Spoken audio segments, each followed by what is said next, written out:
Welcome to the first ever Legally Insane Rare Game podcast, where I'm joined with some very special guests from the PlayStation Ain't Dead podcast. You son of a bitch. And Yo! is this where we make noise? I got one better. I got one better for you. So how I want to get started here is I want to have each of you introduce yourselves and tell us if you were either a Sega kid or a Nintendo kid during the console wars, because I am genuinely curious about that, because I think you can tell a lot from a person based on the answer. Because, you know, back in the day, at least in my neighborhood, we used to beat up Sega kids.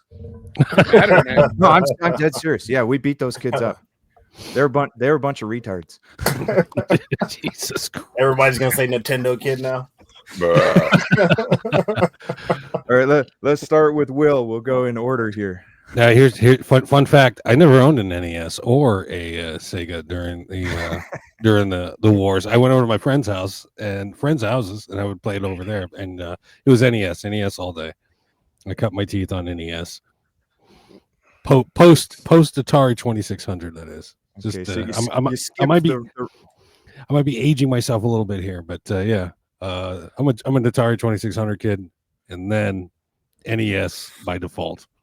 Man, I was a television kid. I would have kicked your ass.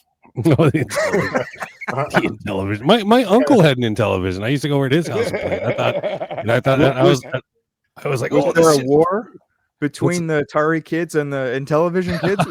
Was there a war between those kids? We're making it right now. Yeah. And those Coleco guys, you never let through the door. Yeah, switchblades in the elementary school parking lot. It was like a beat it video. You tie everybody's wrists together and then freaking. But no, yeah, NES. I was an NES kid. I guess you'd have to say. All right, what about you, James? Man, I was a Nintendo kid. I went to a lot of my friend's house they had Sega stuff. They had Sega, obviously Genesis. We did get a Sega Saturn, but growing up, I remember having obviously an NES, Super Nintendo. Yeah, I was always a Nintendo kid, and then kind of switched to Sega. Partial. It's kind of like WWE. I was watching WCW, and then I switched to WWF. So it was that was my war there. So do you remember roughly what year you started switching over to Sega? I would say probably. I'm trying to think. I recall playing Mortal Kombat. That was my first. That was my first love was Mortal Kombat. So I remember playing that on Sega Genesis because my friends had that. But then I had a buddy that had Sega Channel. So we played a lot of Sega Channel because we didn't subscribe to that. He had a Sega, and then ordered Sega Channel. I would say probably around 90. 4, probably 95 around there, I would say. I can't recall. I don't think it did, but Earthworm Jim didn't come out on Super Nintendo, right? It was just Sega. Yeah, no, you couldn't run that on an NES. No. Super Nintendo. It came out on both. Earthworm Jim was Super both, Nintendo. Okay, Well. I don't remember playing. I remember playing that on Sega because I loved Earthworm Jim back in the day when that came out. And then my parents split up, and so my dad going over to my dad's house, he ended up getting the Sega Saturn, so playing Dreams, playing Dreams of Nights, a lot of that. But I feel like that I'm a Nintendo kid at heart. Nice. Okay. All right, guys. And then, what the hell was up with your what were you gonna microphone? say? Will? Oh man, I was just fucking around. I was screwing it in. Did you guys hear that? I thought I turned off the mic. It sounded like a dying whale. I mean, No, I'm sorry. I apologize. That was me. All right, and by the way, thanks for coming on the show. By the way, I better thank you before I forget. Thank you. I love having you on here. I love your show, by the way. Thank you. watch your show every week. Congratulations on doing your first episode of your podcast too. This is great stuff. And when I watched you guys, oh sorry. I said I'm happy that you're cutting your teeth with us.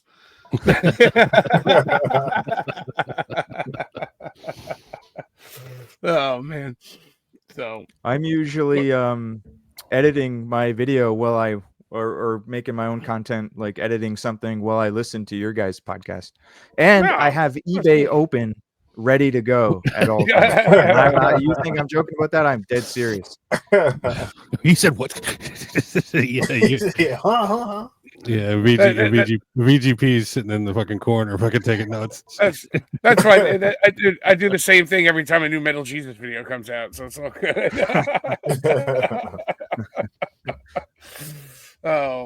So is it my turn? Yes, Sean, were you a Sega or Nintendo kid? Ooh, I was a Nintendo kid.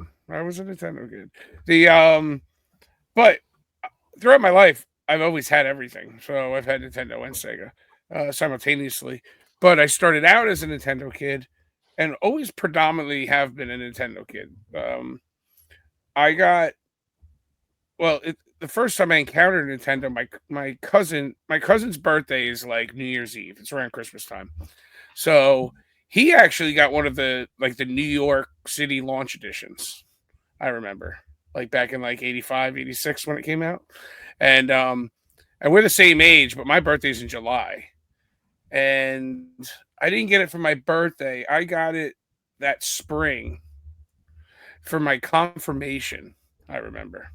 And so I've had it since almost day one, let's say. Now, so I was always a Nintendo kid, and then finally I got a Genesis. I didn't get the Genesis when Altered Beast was packed in. I got it like when Sonic 2 was packed in. Sonic 2? Yeah, Sonic 2 was the packing game, right? Yeah. Yep. So, and whereas I always had like a bunch of Nintendo games, I probably had like 10 Sega games. You know what I mean? So like I would predominantly always play NES. I mean, Super Nintendo, I got day one. With my Genesis, I got like the Sega CD and the 32X. But I remember going to Lollapalooza like 94, 95, and Sega had a booth there for the Saturn, I think. And I was so pissed off because I had just bought my 32X, like a couple months earlier, and I was like, "Fuck Sega, fuck this! I just bought the 32X. It's already coming out with a new console. I'm done with Sega. That's it." So I never got a Sega. I never got a Saturn. I never got a Dreamcast. And I still don't have those to this day. I mean, I wouldn't mind getting it. I wouldn't mind getting them these days, but I don't want to start a new collection right now, So I try to stay away from actually getting it. So that's that. Yeah. You were one of the unfortunate souls that got that 32X thinking that you were going to get a lot of support and plenty of great games, 32-bit graphics. You got none of it. No. I got Star Wars Arcade, and that's all I played, man. But I feel sorry for you. The 32X was that big potato-looking thing that would slot into the Sega Genesis. Yeah. Yep. And then you would put your games on top of the fucking potato. Mm-hmm. That thing did look like it looked like a big sweet potato. It's fucking. Some people call it a mushroom. A mushroom. It makes sense. If I remember correctly from the book Console Wars, Tom Kalinske, CEO Sega of America, basically begged Sega to not release the 32X. Yeah. And he warned them that this would destroy their customer base, that this thing was going to fail. It was going to be a disaster. And they just did not listen. It was around the time that they stopped listening to Tom Kalinske. Yeah, it was the beginning of the end. It was Sega Japan and Sega US war, basically.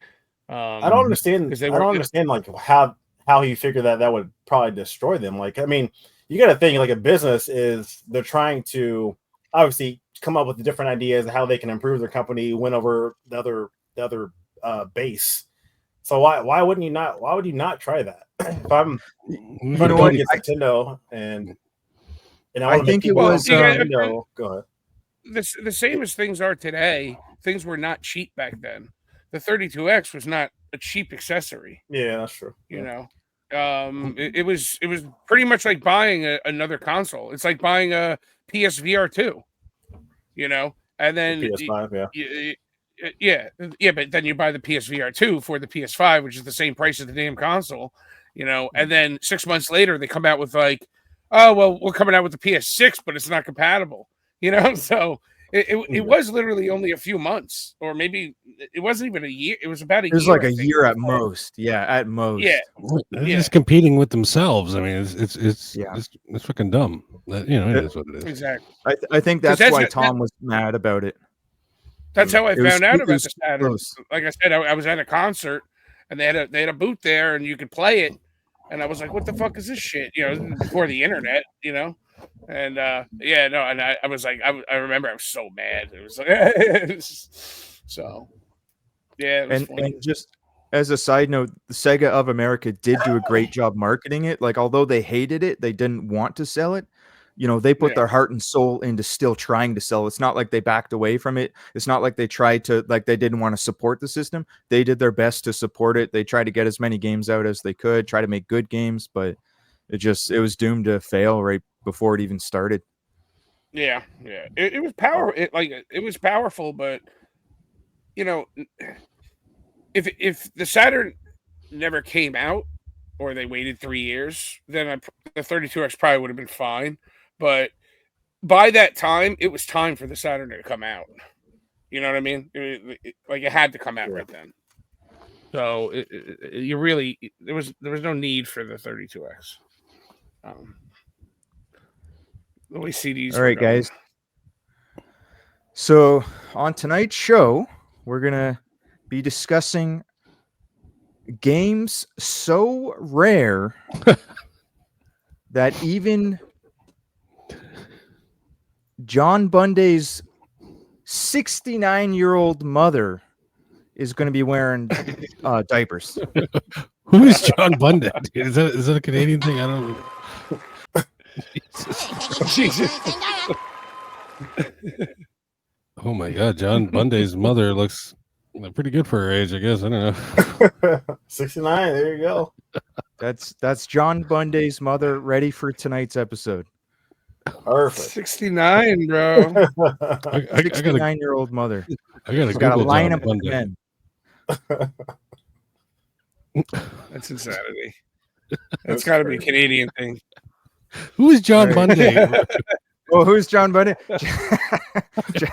John Bunday is he's a subscriber to the channel, and me and his mother go way back.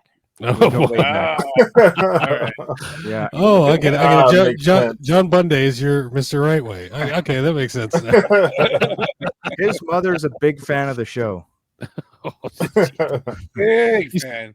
He's the one that you meet behind the dumpster behind the 7-Eleven. Is that correct? She's there every Friday night. Oh yeah, I get a lot of deals from her. A lot of deals. Yeah, great deals. Big gulps. Oh, yeah. You just got to bring her a new bag of Depends or something, and you're good to go. All right, so I do have a lot of questions for you guys. I'll do my best to structure them here, but many of my viewers, they might not have heard of your podcasts before, so I'm hoping you can just kind of start off by telling us about the PlayStation Ain't Dead podcast. What is it all about? What are you talking about? We're superstars. Everybody knows us. What are you talking about? Well, you're going to be superstars after tonight, buddy. What are we in? I want to know how it all started. What's the origin story? I get probably PS3, wasn't it? On the Facebook. PS3 Ain't Dead. Yeah. Way back. James and I admin a bunch of Facebook groups. PS2 Ain't Dead, PS3 Ain't Dead, PS4 Ain't Dead, PS5 Ain't Dead, PSP Vita Ain't Dead, and even Ain't Dead games. I don't know if you know that, but anyway. And Nintendo Ain't Dead. And then, yeah, Nintendo Ain't Dead. That's Sean's baby, and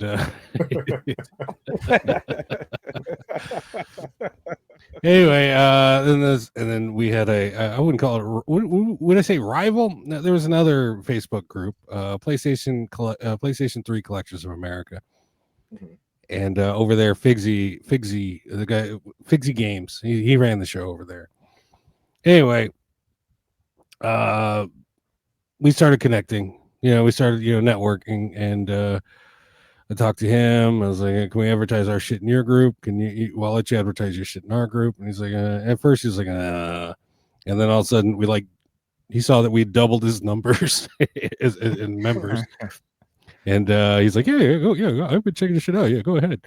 Anyway, and then Figsy and we got together. We made a podcast, and then we had a falling out. As sometimes things happen, and from those ashes, everyone's encouraged me. We make a PlayStation and Dead podcast. Make a PlayStation design.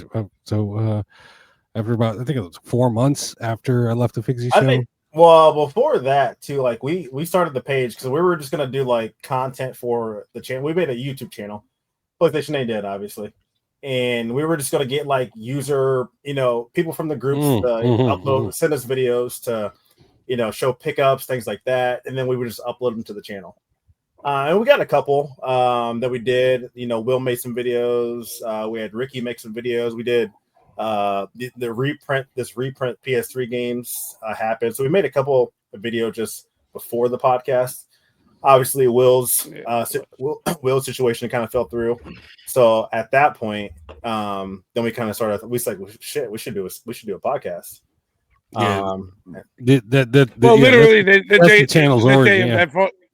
Well, no, the day of that falling out, I said, "Fuck it, we're starting a new podcast," and you were like, "Oh, I don't know." It took me 4 months of talking to this guy into it to do it.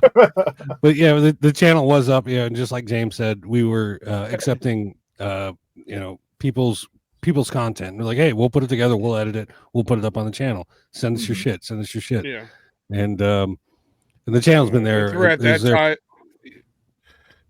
that time, James basically kind of just took the channel over because he was the only one putting like consistent videos on it.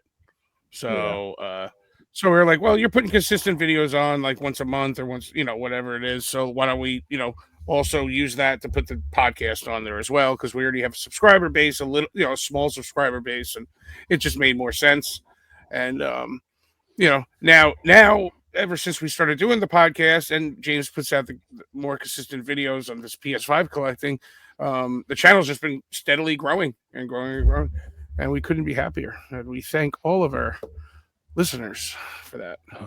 All you find without you, without you, I'd be home pulling my. I'm home right now, but I'd be pulling my butt more.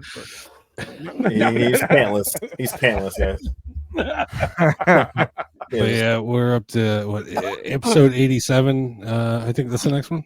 That's tomorrow. Yeah, tomorrow. Yeah. Every Saturday night at 10 o'clock, we come to you live on your Facebook. So God, when you first sound started, fucking pretentious as all hell. We're not that pretentious, guys. It's all right.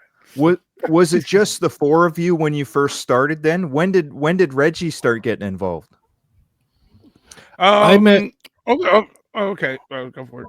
No, I met Reggie on the PlayStation Collectors podcast, and he came on, and then we started our own shit, and then we had him on a couple times, and just as time went on, he just became a staple. You see my daughter in the back there. I was wondering what was going on back there. I'm gonna holler here in a minute. Get the hell out of my room. But as time went on, Reggie just came on, and now he's a fixture, and we're very grateful because he brings a lot of people to the show, and I'll admit he's got some what's the word I'm looking for.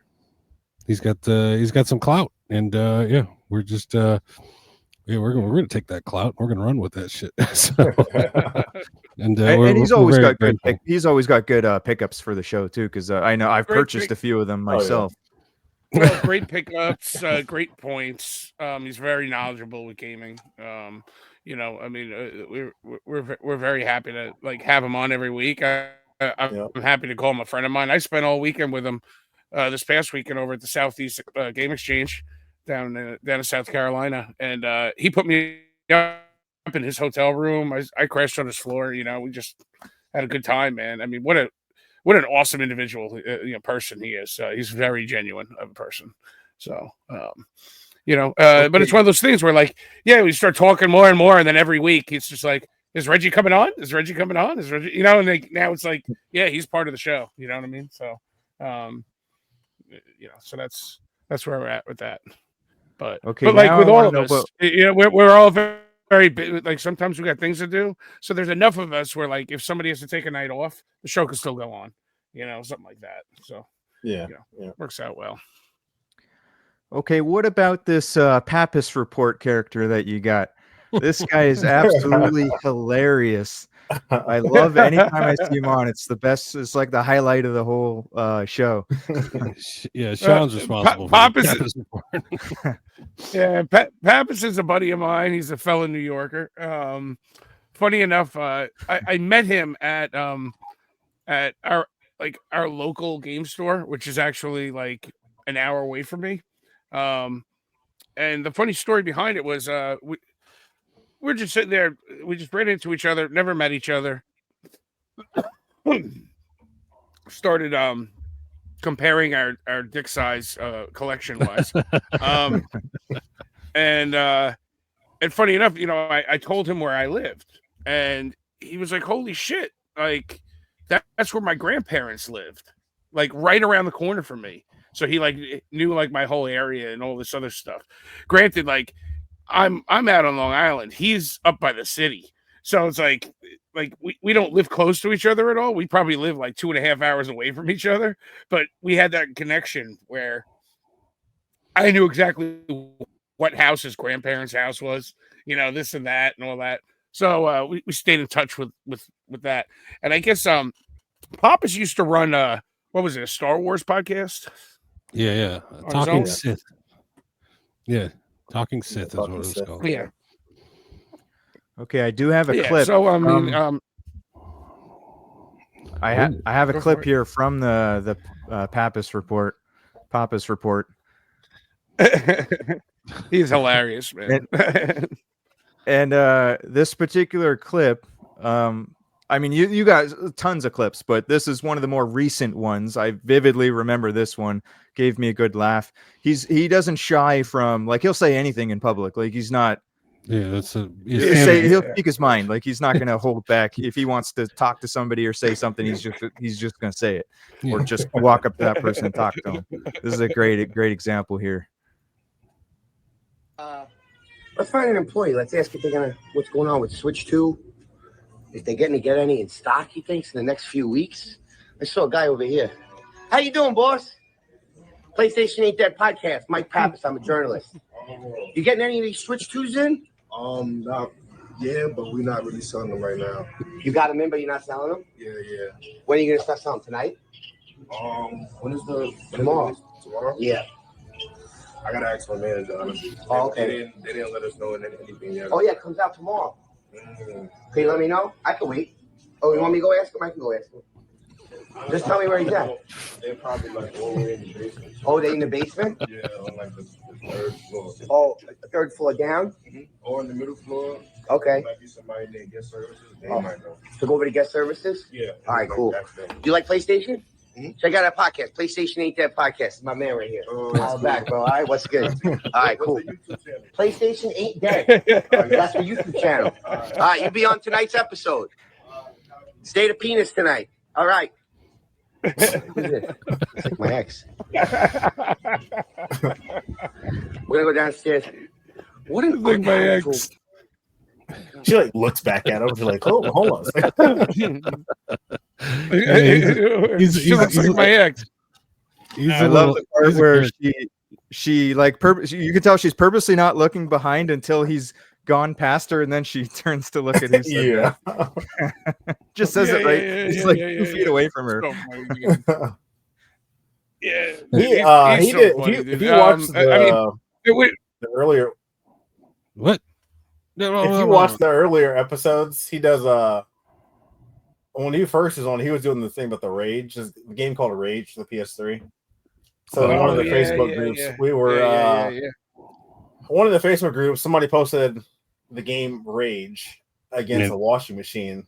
So they were saying Rage Against the Machine. Yeah. And so after that meme kind of went out, everybody started posting memes about the game Rage and buying the game Rage. And so Pappas went to a local game store and was looking for the copy of the game.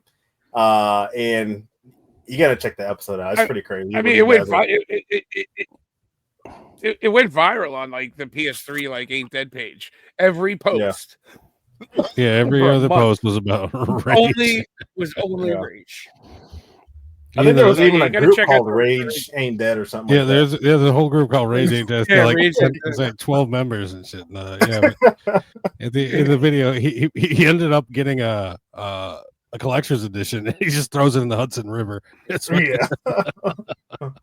It's Pappas did that?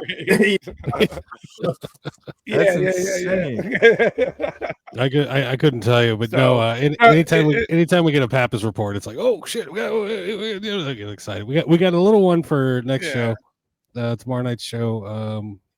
It's short as shit, but it's weird. He's like picking up. Like he's a drug dealer, like fucking pulls up and shit, and he's fucking getting games through the window and shit. You'll see tomorrow. That's funny. I mean, it just goes to show, like, the show isn't just like the three main people here. You know, I mean, there's a lot of people involved that help us out. I mean, when we have Pappas, the Pappas report, you know, I mean, thank God we have Pappas. I mean, he rounds the show out so much, like when we have an episode on of that like that, and you know, he's also a member of this whole podcast as well. You know, again, it's not like a strict job where it's like, Mike, we need a Pappas report every week. You know, it's like, when you want to, you know, and we're very like thankful and lucky with that. So yeah, we need to crack down. Family, we do need a Pappas report every week. The guy's fucking slacking and shit. I mean, he had a baby. Okay, so what? You know, the babies are everywhere. You know, get out. You need to get out in the street, motherfucker. We need content. Content. Also, I did try. We had a horrible winter storm this past winter, and like I said, he lives over by the city, and I was begging him and trying to get him to like dress up like Kratos and walk around the snow last winter, trying to do something. We throw suggestions at him all the time. I wanted him to go into the fucking New York City Nintendo store and start asking for PlayStation exclusive games. Hey, you got Spider-Man? You got Spider-Man back there? You got God of War? What does he say when you make these requests? Is he like actually considering it? He's like, yeah, it's a great idea, but sometimes they come through, sometimes they don't. But he did go into the New York Nintendo store though. Yeah, he did. I can't remember what he did. I can't remember what he did, but he wasn't asking for PlayStation stuff. But, yeah. some little kid came over. Hey, are you doing a Nintendo? Are you doing a YouTube? And he's like, yeah. Then he's like, what was it? What was the line? Ask PlayStation ain't dead. Tell your mother. Tell your mother. It's for 18 plus. Tell your mother. I don't know. Yeah. Something like that. He's a character.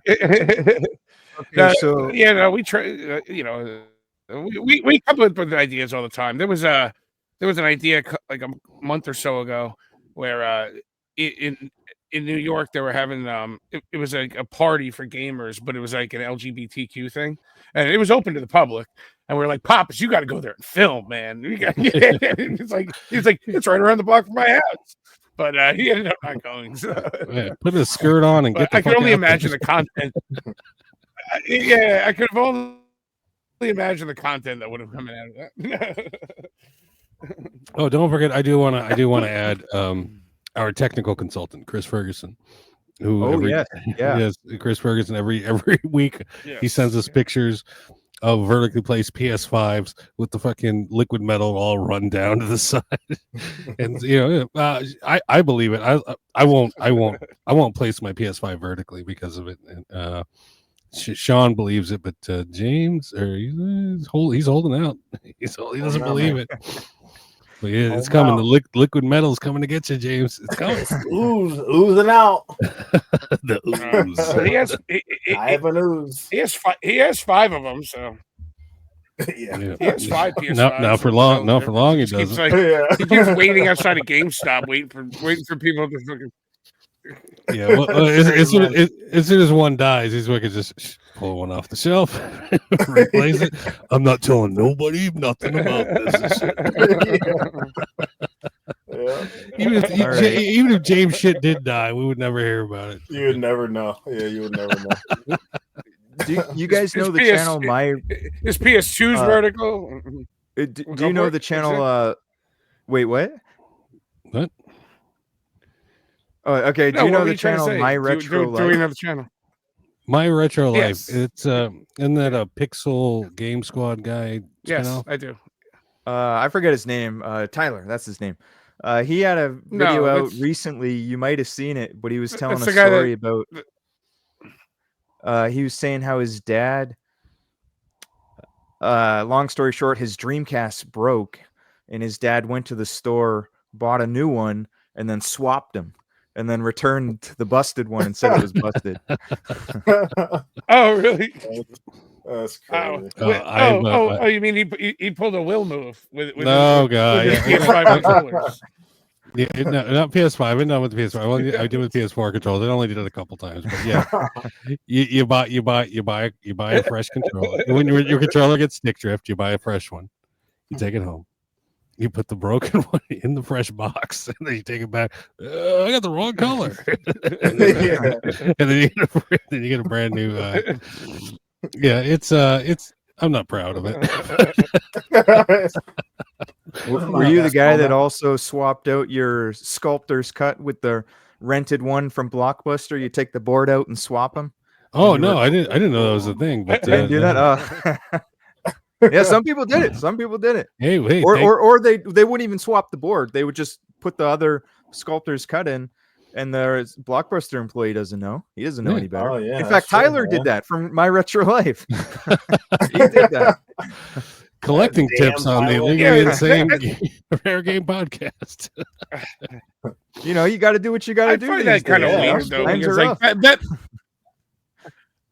I'd find that kind of weird though, because back then, like nobody was thinking, oh, this is going to be a rare game. You know, nobody thought about rare games. Yeah. Back then, you know, so I'm sure it wasn't very widespread. No, he just wanted it back in the day. Or And of everybody would have course, rented it and never returned it. He's not promoting that type of behavior, of course. It was just, you know, you're a dumb young Oh. kid and you want the It's game all really allegedly. bad. We do. Allegedly. Yeah. We do. Okay, We so promote another it. question that I You have get is- away with what you can. I'm wondering if you've run into any trolls yet.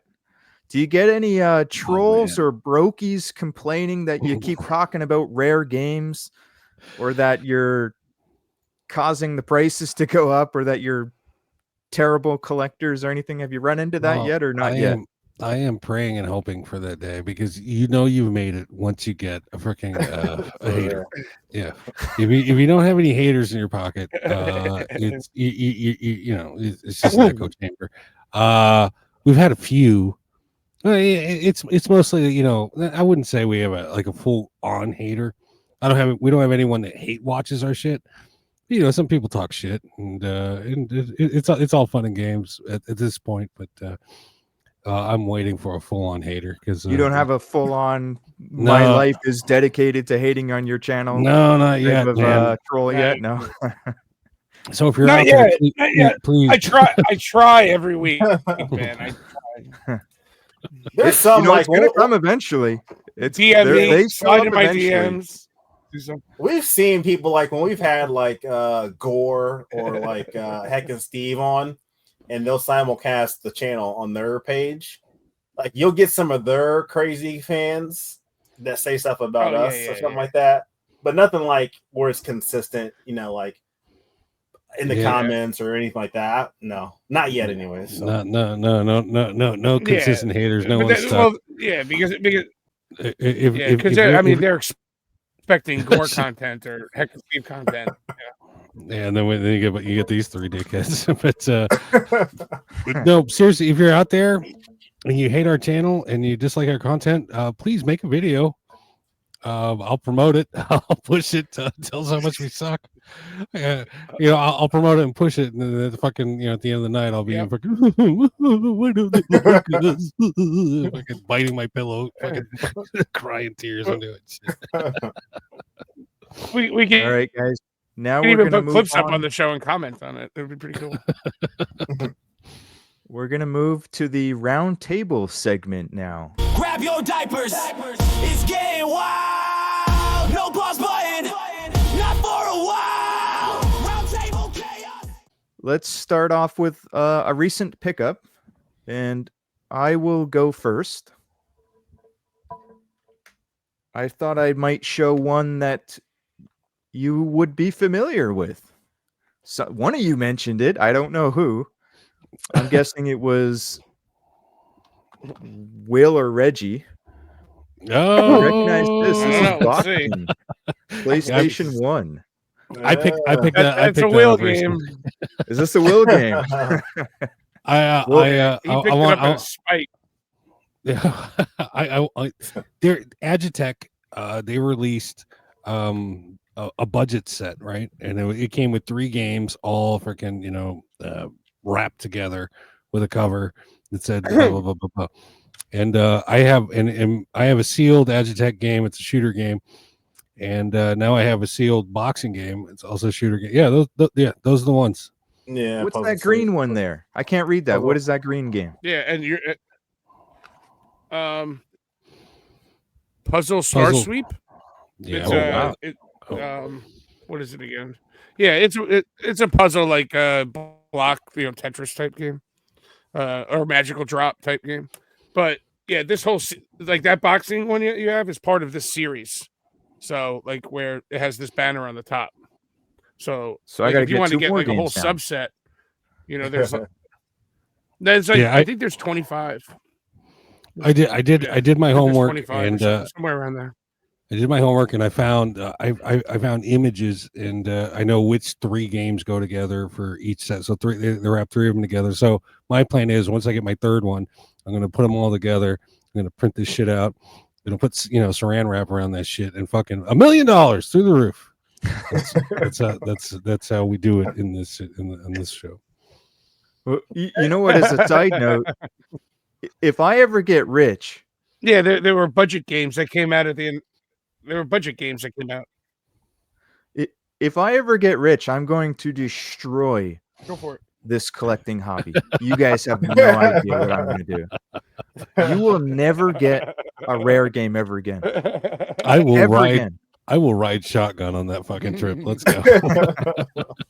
And if you think I'm kidding, you just wait. Like if somebody gives me $50 million, I will purchase 69 copies of every single retro game ever made.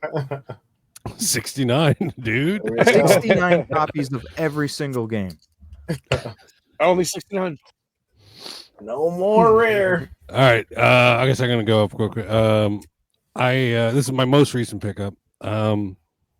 It was sitting on my watch I make a list on Amazon. You click the shit, and whenever it comes time to shop for a game, I go to Amazon because usually when I need a game, I need it quick, I need it here fast, and that's what Amazon's good for. And I have a whole list of games. But anyway, I picked up Shadow of the Ninja. What is this? Reborn. Shadow of the Ninja Reborn. It's a PS5 game. I don't have many PS5 games in the collection, but this is one of them, and this one's actually fucking pretty good. Mhm. No, I don't know if you can see there, but it says, "Yeah, it comes with a manual." That's a blind plus point. Yeah, it comes with the manual. Get it, buy it now. Yeah. It comes with the manual. Wow. But yeah, this game, it was remade from I think it's an old NES game, and I'm having fun with it, and I enjoy it very much. And I do recommend this one. Yeah, my girlfriend's got these LED lights, and you can see them. But anyway, yeah, Shadow of the Ninja Reborn. This is my latest pickup. This is my only pickup. It'll be on the show tomorrow night, or yesterday when this show airs. So, yeah, there it is. I might have missed it if you said it, but is that the strictly limited games version from their website? No, this is from in. Like I said, I got it on Amazon. It's $30. Oh, Amazon. Okay. Yeah, it's Yeah, but it's the same version that you'd get from Strict. Is it? I don't know. No, that's the ESRB one. The strictly limited one wouldn't be ESRB. Yeah, that's right. You get a different version. Yeah, there it is. I was one of the people that ordered the Switch versions from Strictly Limited, and then I canceled it obviously because it already came out, like the ESRB version, and I'm not going to wait 5 years. Yeah. Yeah, that's a problem. I still think I have that on order. I don't think I ever even got that. Did that even come yet? You're going to be waiting a long time. Yeah, I do not pre-order games. I will not. I learned my lesson the first time around. Well, my girlfriend repeated the bad.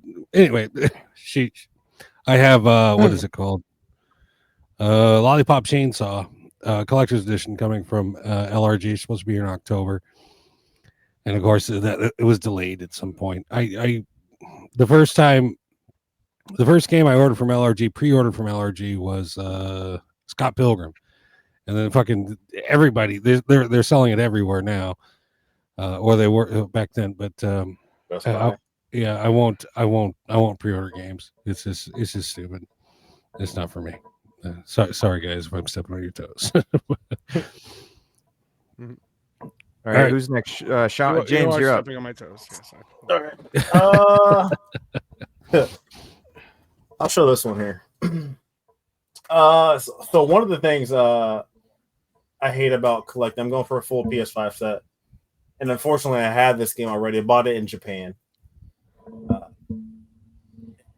I hate when they do this. So they'll come out with a game in Japan or Europe or whatever, and then like months later, they'll come out with the ESRB version of it. So I got it. So I have to buy it. But anyways, this game is terrible because I played it on when it was came out in Japan. But it's called "Yeah, You Want Those Games." So here you go. Now let's see you clear them. 1 and 2.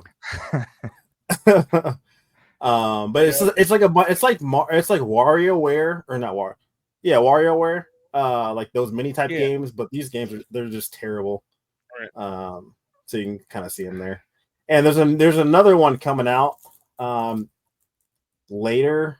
It's called like, well, yeah, we made those games even harder. Let's see you clear these ones now. And they're terrible. But yeah, there you go. Oh Jesus. Longest title ever for a video game almost. I almost purchased that for the Switch ESRB version. I have the Asian version as well. Are we showing just one? Or what? You know what stopped me from ordering it?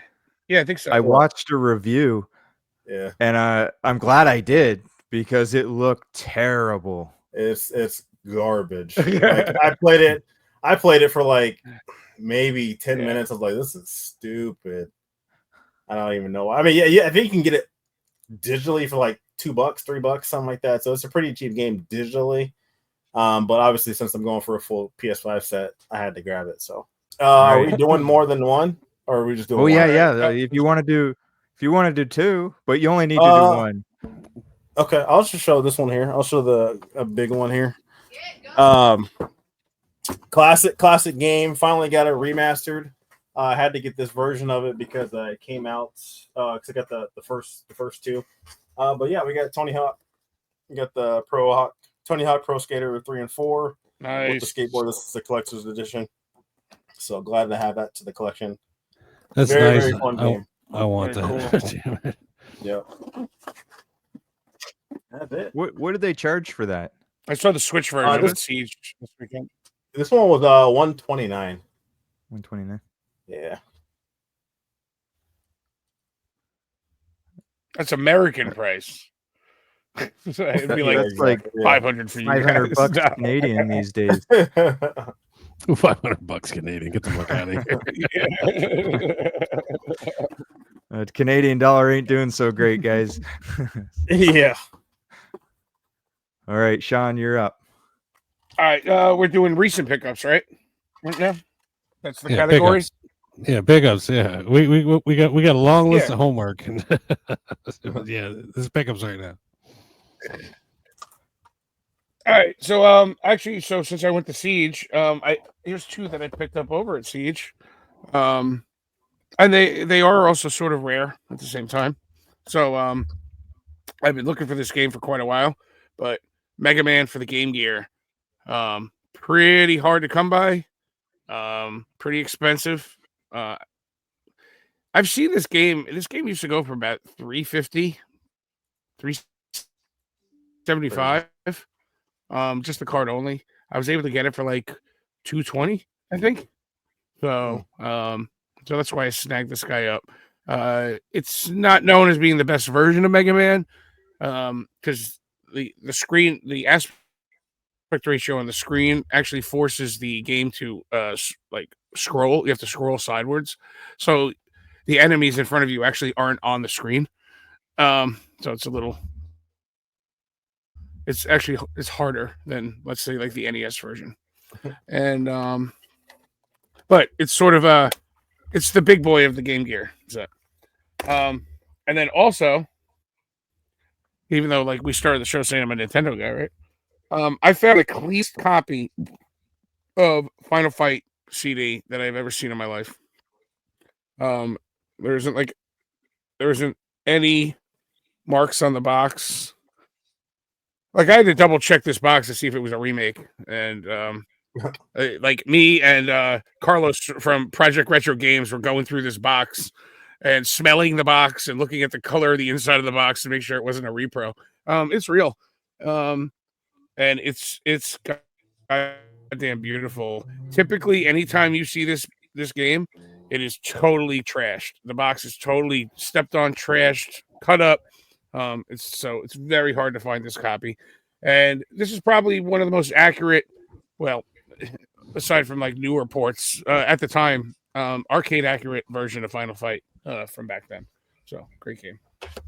Yep, that's what I got. Some recent stuff. Very nice pickup. All right, now let's start off with another simple one, and then we're going to get into the rare games. Oh, So we're going to bust out the big guns after. But another warm-up question. I'm curious, what are your what's your favorite game, or top 2 or 3 favorite games? And for me, I did bring my copies here real quick. If you don't already know, number 1 is obviously Final Fantasy III Super Nintendo. This is my OG CIB copy. I bought it used from EB Games back in the day. Still has the sticker on it. I paid $60 used, which was probably like this price of a new one back then, maybe $10 cheaper, because they would charge basically knock $5 or $10 off back then.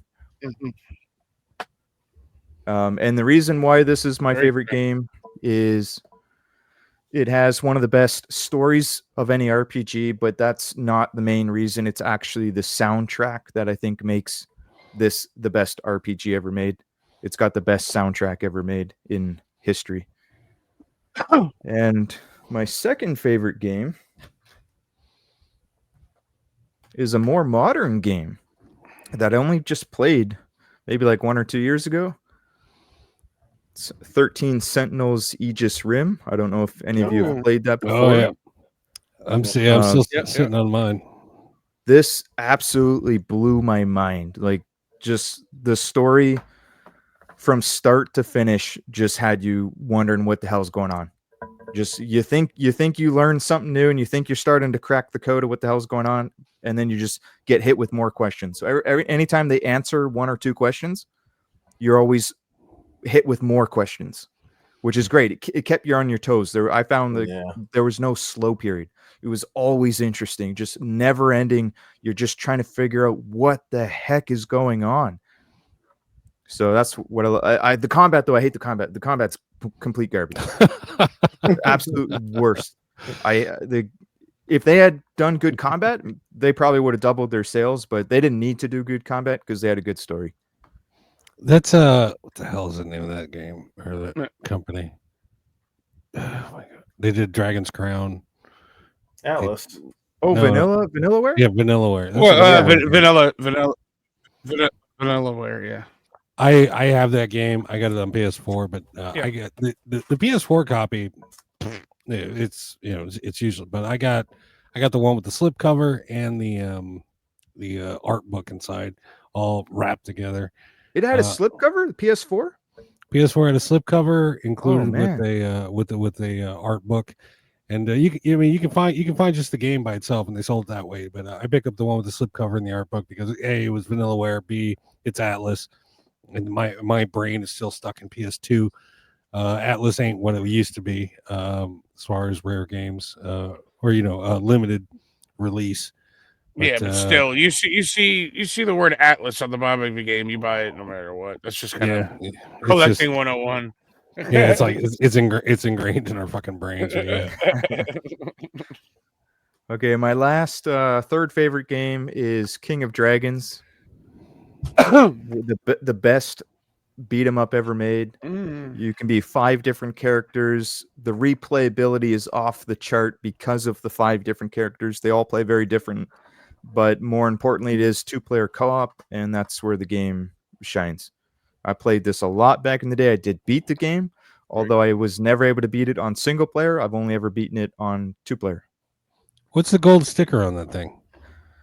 Oh, that's the same sticker that the retarded rental company put on it. Video King. Oh, this? Oh, yeah, and this is Video King. Yeah. No, yeah, I was talking about the gold sticker. Yeah. Oh, that one? Yeah. Yeah. Okay. Yeah, that's Video King. Yeah. Rental So many company. games destroyed. Did you guys have Blockbuster in Canada? Yeah. Oh, yeah. Absolutely. Yeah. So Video King was basically a low rent Blockbuster then. Yeah, it must have been a no-name place, like a ma and pa shop.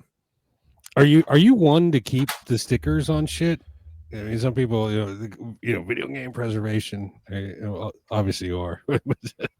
You know what? I grew to like stickers, except if it's on the label. Yeah. I don't want that there. I'm told I can get it off, but I'm just too scared to even attempt it, so I don't bother. Yeah, hair dryer. Well, That's what I heard. Well, Super Nintendo cartridges, you might have luck getting that off, because they use it's not just a paper sticker. It has like a clear coat over the sticker. So, typically to get a sticker off, depending on the type of sticker, I'll use like Zippo lighter fluid with a Q-tip, and I'll just douse the sticker, right? And it'll literally melt the glue underneath. It'll melt the glue underneath, and then I take a little rubbing alcohol and wipe off the goo. Now, if it was an N64 cartridge, you're totally fucked because they didn't put any clear coat over it, like something like this. It's literally like a paper sticker, so you even get that wet, it's just gonna. That's it. You're done. The whole sticker's coming off. Would you want Nintendo NES? You might have luck. I wouldn't take a hair dryer though, because you're actually going to lift the sticker that's on the cartridge. It'll get you want to use a chemical. The same ooze that made the turtles into Ninja Turtles. That's what you want to do. You want to find that shit. And you just spread it on like peanut butter and just comes right off. Yep. Yeah. All right, we got no, but you could try rubbing alcohol. You could try rubbing alcohol at first. It's not going to damage that sticker. Just don't get it under the sticker. Just be careful. Use a Q-tip. All right, I'm gonna go real quick because I brought. He said 1 to 3. I brought 4. All right, so here we go. Tenchu, Wrath of Heaven. I love ninja games. PlayStation 2. Get the fuck out of here. This is the best stealth game ever. You don't know. Number 2, I brought this along. Tekken Hybrid. Not for the movie on. There's a movie on here, but the Tekken Tag. I love Tekken Tag. Fucking great game. For me, I just put so much time into this, trying to beat my roommate at the time, and every time he's Paul. cheaters use Paul and then they use Eddie Gordo, and yeah. So there's that. Another PS3 game. Now this is not a physical game. This is a custom cover, but the game meant so much to me that I went out and I had to fucking have it printed out. This is Gotham City Imposters, a Call of Duty clone, but either playing as the Jokers or you're playing as the Bats, and people would, you go out and you shoot each other, and it was a problematic game because Batman's shooting people, but you weren't Batman, you're an imposter. That's hence the name. Great game. I met my girlfriend playing this game, and we're still together to this day. Fucking beautiful game. And then the last game, PS4 game, Resident Evil 2. Come on. I don't have to say anything. Resident Evil 2. This is the GOAT, and I Never heard of it. No, you never heard of it? Oh.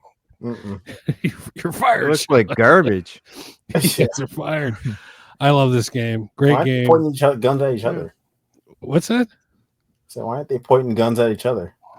Because they're pointing them at the zombies, James. But Resident Evil 2, yes, one of my favorite games of all time, and I love it. Based on the cover, I don't get the story. It's a love story, Sean. Yes. Me and my zombie. It's a love story. All right, this is it's a hard question to ask my favorite. So I just tried to grab something that I like. I'd have to really think about this question, but I'll go knock these out here. Obviously, this isn't the original system that it came on, but The Last of Us Part 1 and 2 definitely love this the game.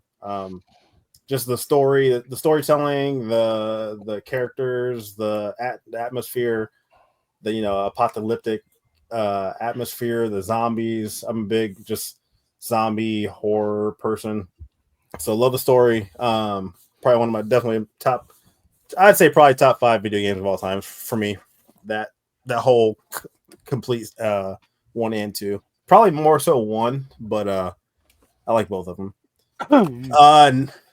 Why don't you like Next 2, one up. James? Why not 2? 2 as well. I like 2.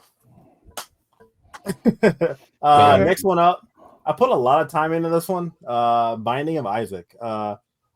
There just so much about this game. The creepiness of it.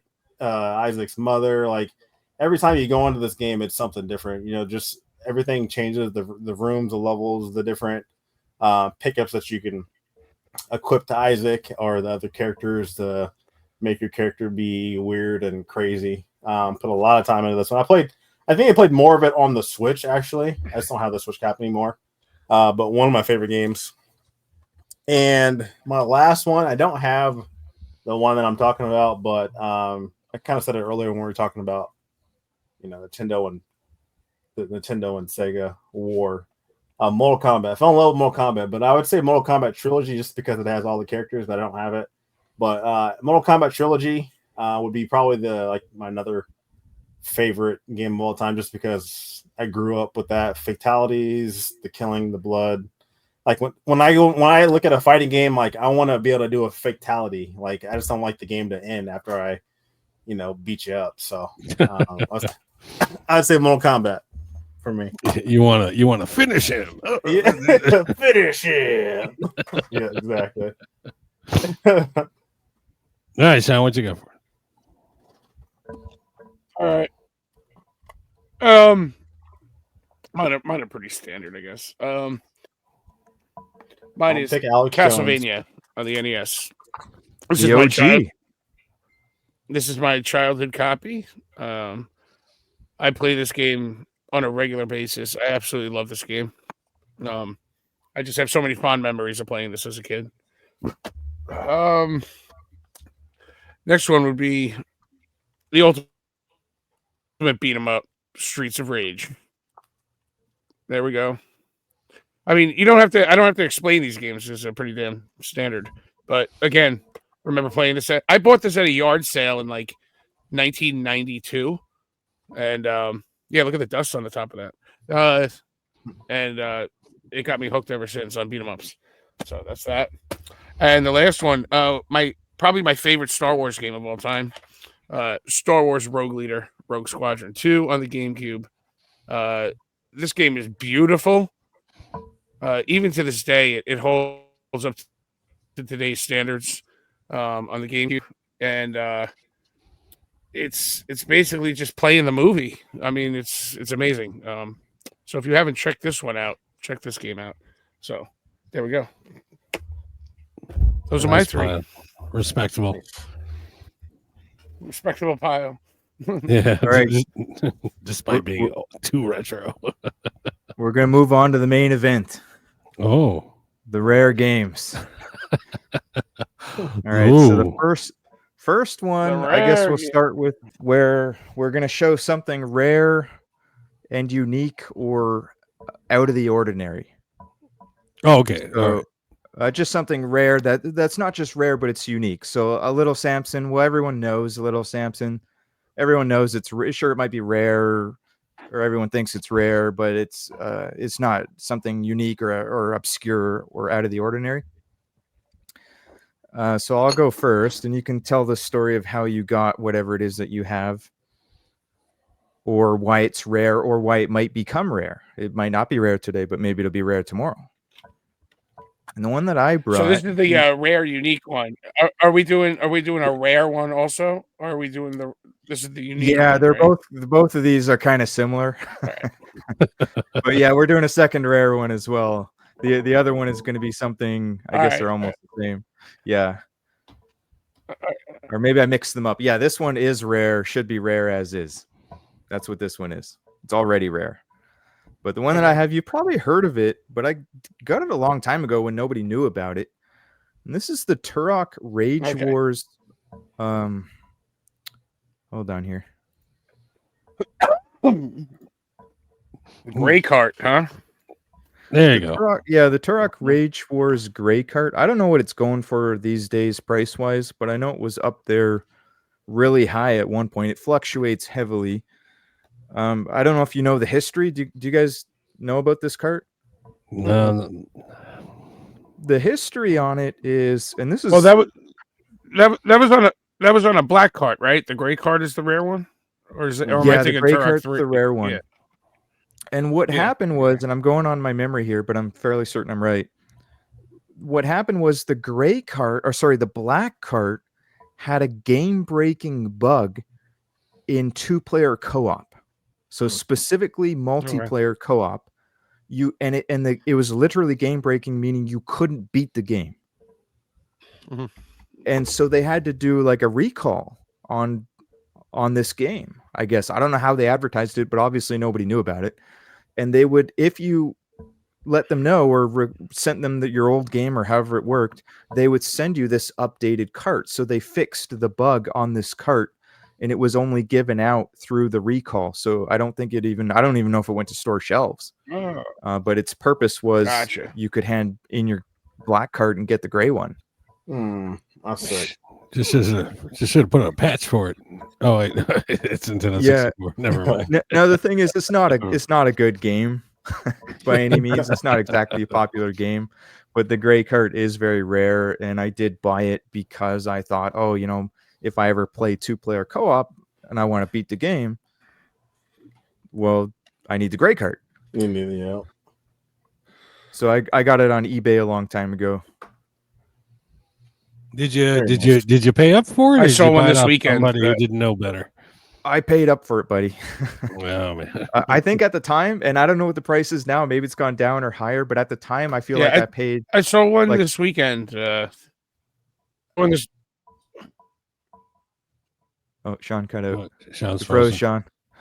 Say again, Sean. Are you back, Sean? No. Oh, I said I saw one this weekend.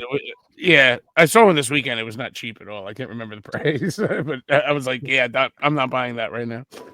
I know I paid at least 250 Canadian at the time many years ago. I know I paid at least 250. So about $13 American. Yeah. Yeah. All right. I just busting balls. But anyway. Okay, Will, you're up next. Now, these games aren't expensive. These games aren't expensive. You can find them out there now. You can find them cheap. You can find them sealed cheap. I brought two.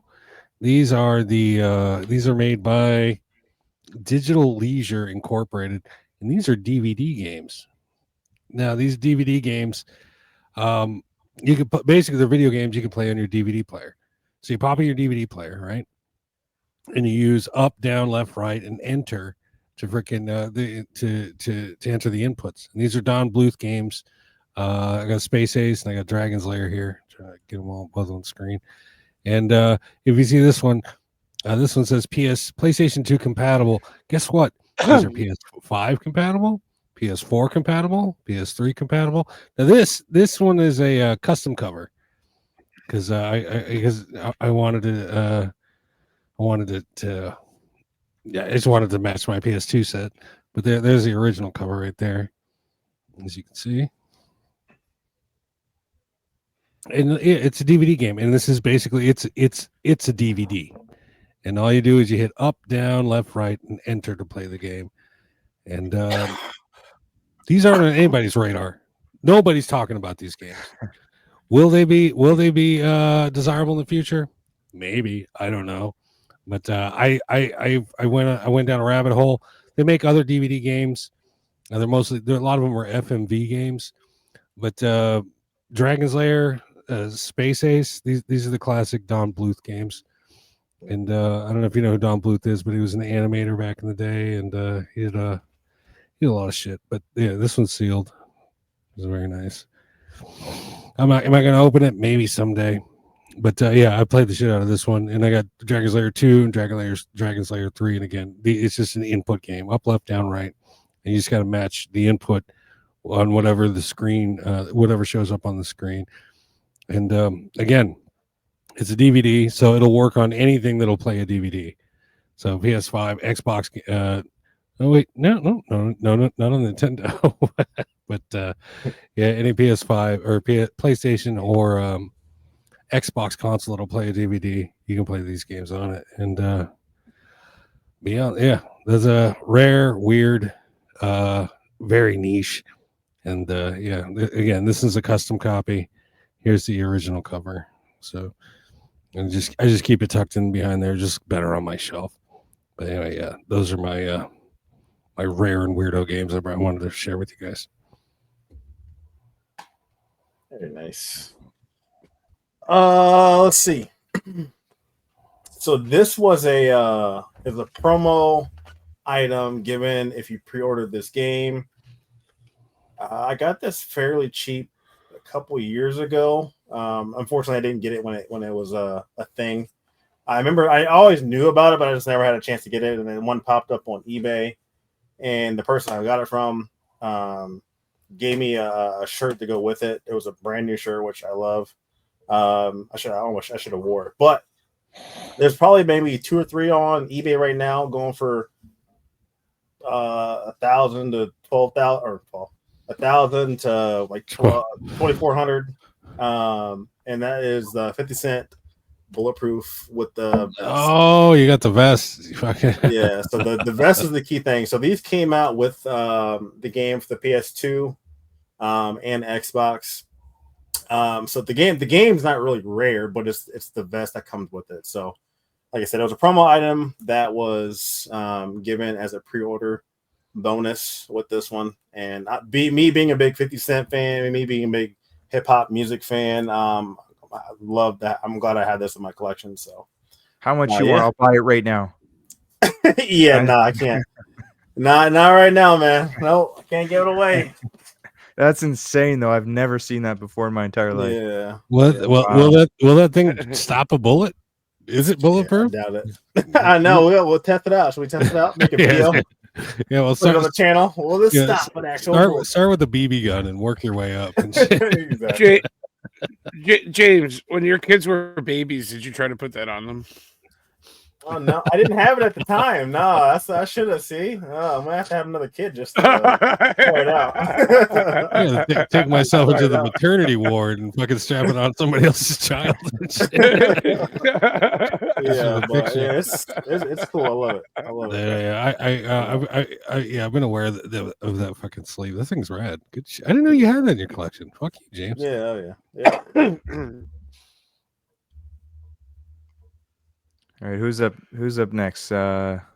Senor Sean. Oh, did you have another one, James, or is that it? No. You're good. All right, Sean, what have you got for us? All right, let's see if I can do it before my computer freezes again, right? All right, so this is one that's already rare. This is what we're talking about. All right. So Yeah. Let's go for the goat. Let's go for the goat, guys.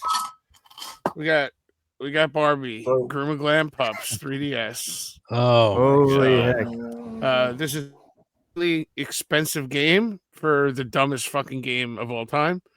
The story behind this game is they're not even sure if it ever sold in stores. It's a Canadian only release.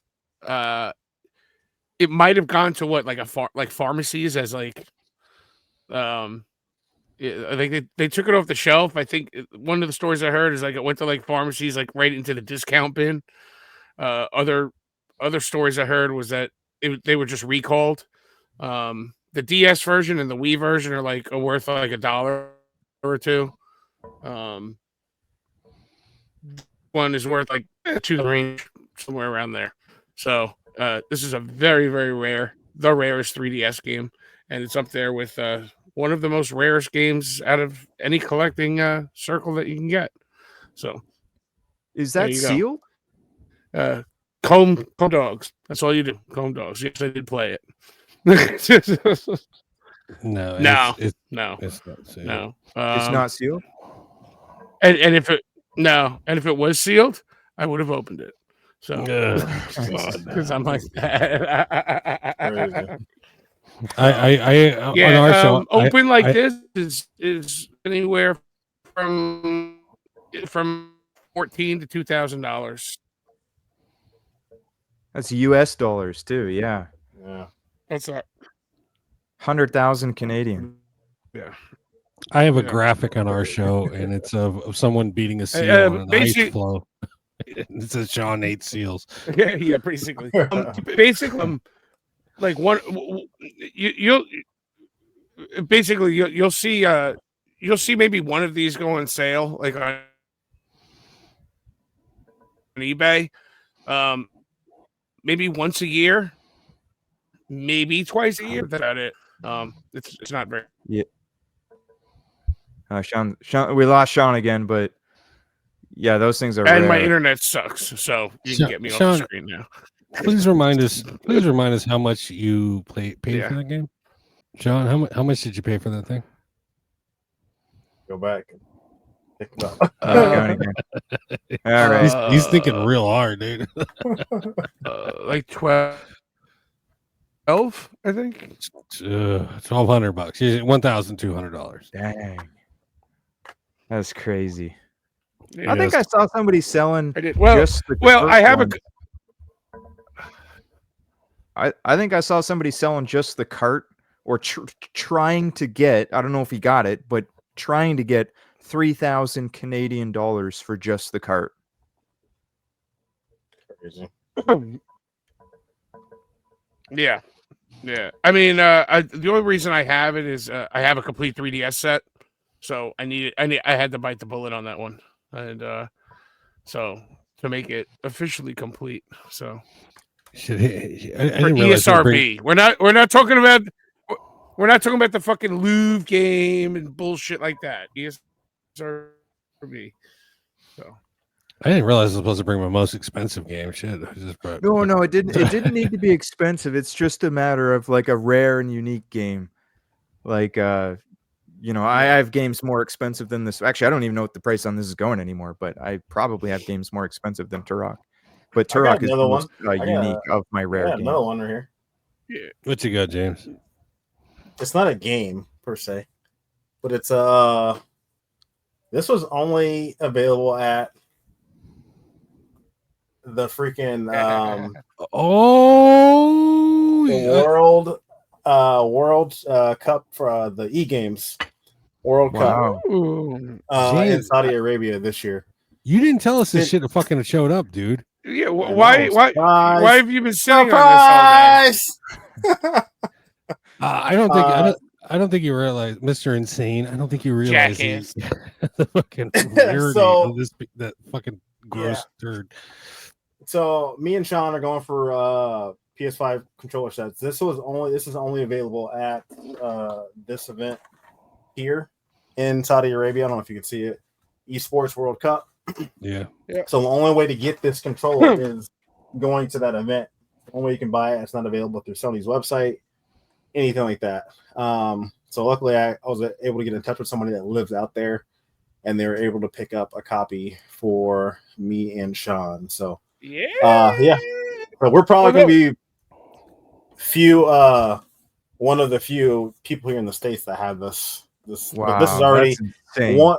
There's one that sold on eBay already for it. He had it listed at 1,000, but I don't know if he took a best offer. And then there's one currently on eBay right now. That's I think over 500. So I don't know if you can see it, but it's like a greenish color. It's called Alpine Green. So one of your fellow Canadians, Mr. Insane, will be very jealous about this. Sam, if you, Sean, James, make sure you send Sam the link. Sam, you're a bitch. Fuck you. PlayStation ain't dead wins. Okay, that's, wait a minute. I'm taking the win for James's purchase. So there you go. James, how many of those do you have in your possession? Oh, that's just one. Oh, look at this smile. Look at this smile. Look at this fucking smiling motherfucker. Get the fuck No, out. I have yours. Yours is over here. Oh shit. You got Sean's with you.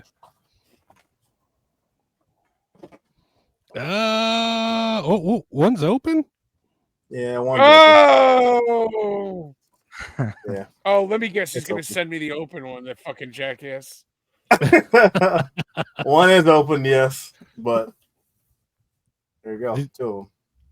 Jesus. All right, This you is rare. can keep the open one. I'll take the sealed one, James. No, you like to open your shit. You're gonna open your shit anyway, James. Sean's like, yeah, guess what? I don't open my controllers. Wait, did Sean already go? Yeah, he did. Yes, I did. he showed the Barbies. Okay. Oh yeah. That's right. Yeah. Okay. I mean, I do have another unique thing, but know what category we were at, so I can show that real quick. This Well, is the pretty next unique and maybe rare. it fits for the next You wanna show category. it? The next category is something unique, obscure, interesting, that has the potential, or it can still be rare, but it has more importantly has the potential to be rare. So maybe it is rare today, but if it's rare today, it has the potential for the price to go up. So something unique that could become rare in the future, or that is rare and the price will go up in the future. You are predicting that, right? So speculation is what we're doing here. We're speculating. Yeah. We're speculating the fuck out of shit. And that's part of the hobby, right? That's part of what makes the hobby fun. Yes, I enjoy speculation. Yeah. Some people go, you're a shitty speculator. Fuck you. I'll Yeah, speculate who your cares? It's all mom. for fun. Read Yeah. this fucking game. Like if somebody bitches and whines, oh, you said this $20 game was going to go to $50 and now it's $15. You son of a bitch. That was my, kids' college fund. I bought 39,000 copies. I bought every copy. It's still a $5 game. Barbie for the Wii. Man, that's how game collecting go sometimes. That's how it is. Part of the hobby. Okay, I'll go first. I have a very interesting game. This is a game. This is Tokyo Dark Remembrance for the Nintendo Switch. I think it might be on PlayStation. I would imagine it is. I don't know. I like to think it has the potential to become rare, but I will admit it also has the potential to become a very cheap game, because I don't think it's very popular. It has flaws. It had a major glitch, or for whatever reason, the frame rate running, they messed up on the programming and you're all glitchy when you run in the game. It didn't bother me. The PC game runs fine, but the Switch version, you're all choppy. It's got like a frame rate of 5 frames per second type of thing when you're running. It's a short game, very, very short, but I like to think that it could catch on and become like a cult classic, because I really enjoyed it. I beat the game. I love the game. It's an adventure point and click it's a simplified point and click adventure game, I guess you could say. The focus is on the story. It's got like, I don't know, 10 different endings. So it's got replayability. I didn't bother replaying it. I just looked up all the other endings. But I like to think I would like to see it become rare, I guess you could say. Now, it's got an anime girl on the cover. On a scale of 1 to 10, how horny is it? That's, Very cool. you know, I it's think I have lacking that the. one. Can't remember. She doesn't have the biggest tits, so to be honest with you, it's probably a 6 or a 7.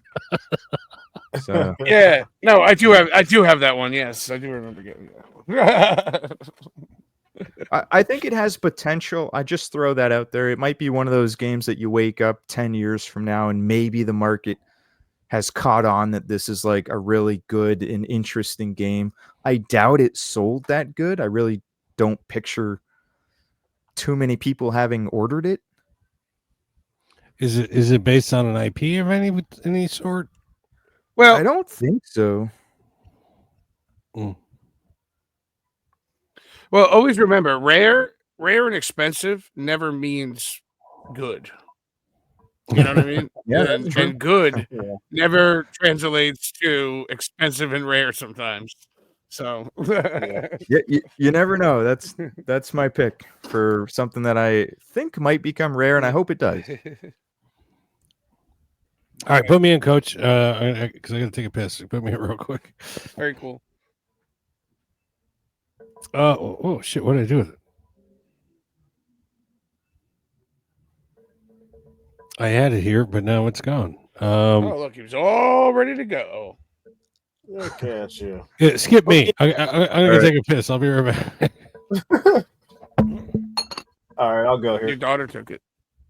Yeah, she grabbed it, just flinging it around everywhere. This is a spinoff of Galgun.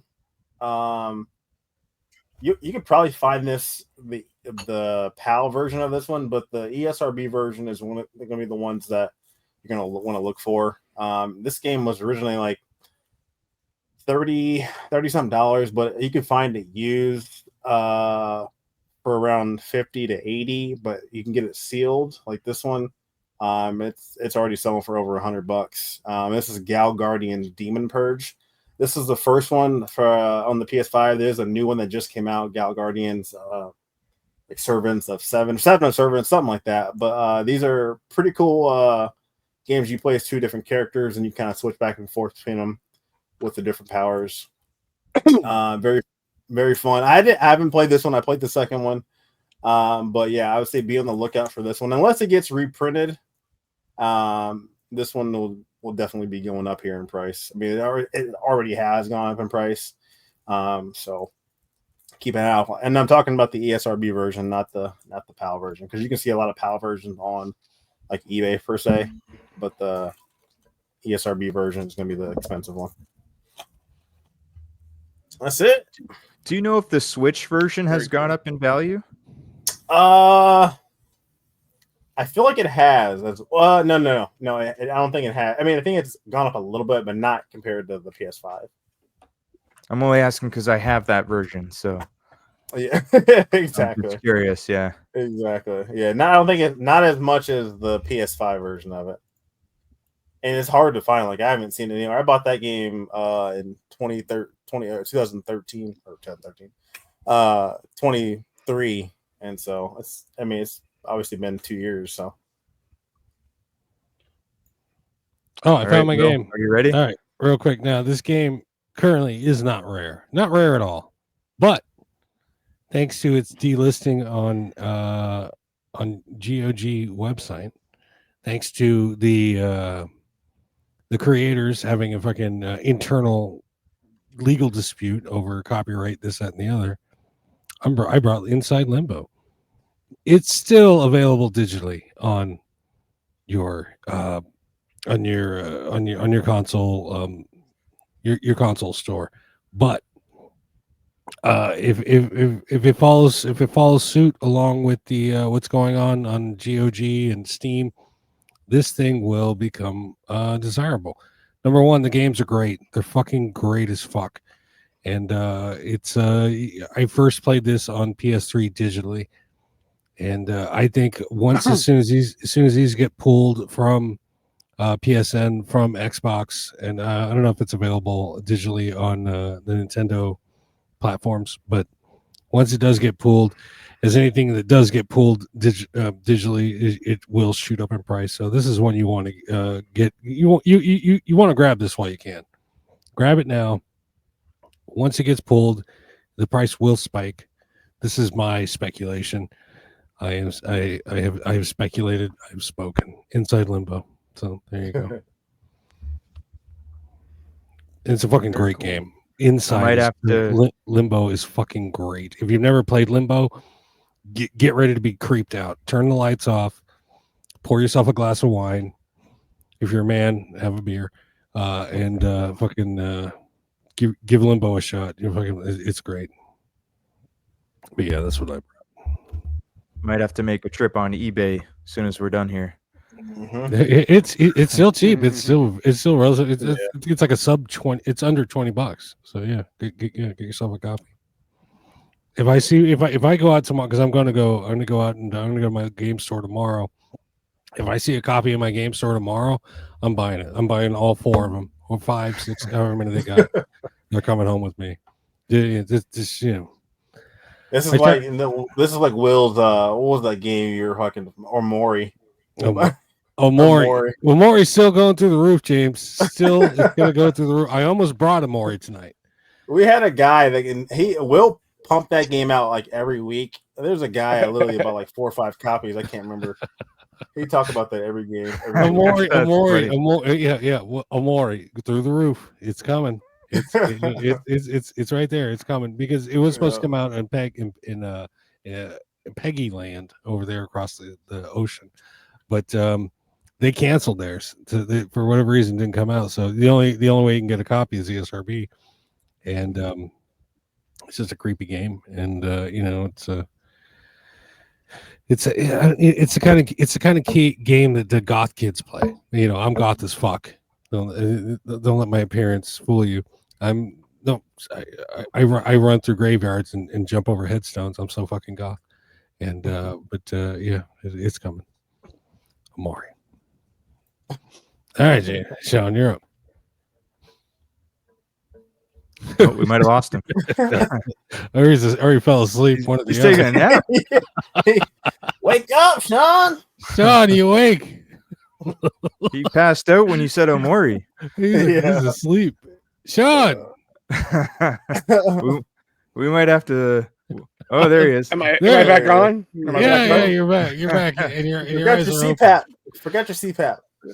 Sean still hasn't recovered from the Southeast. I'm changing my internet. I'm changing my fucking internet tomorrow. I'm so tired of this shit, man. Oh, Jesus Christ. All right. This game, very few people know about. It's rare as hell.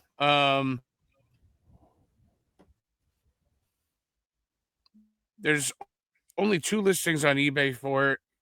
One's going for about $100. Some assholes trying to get like over 1,000 for it.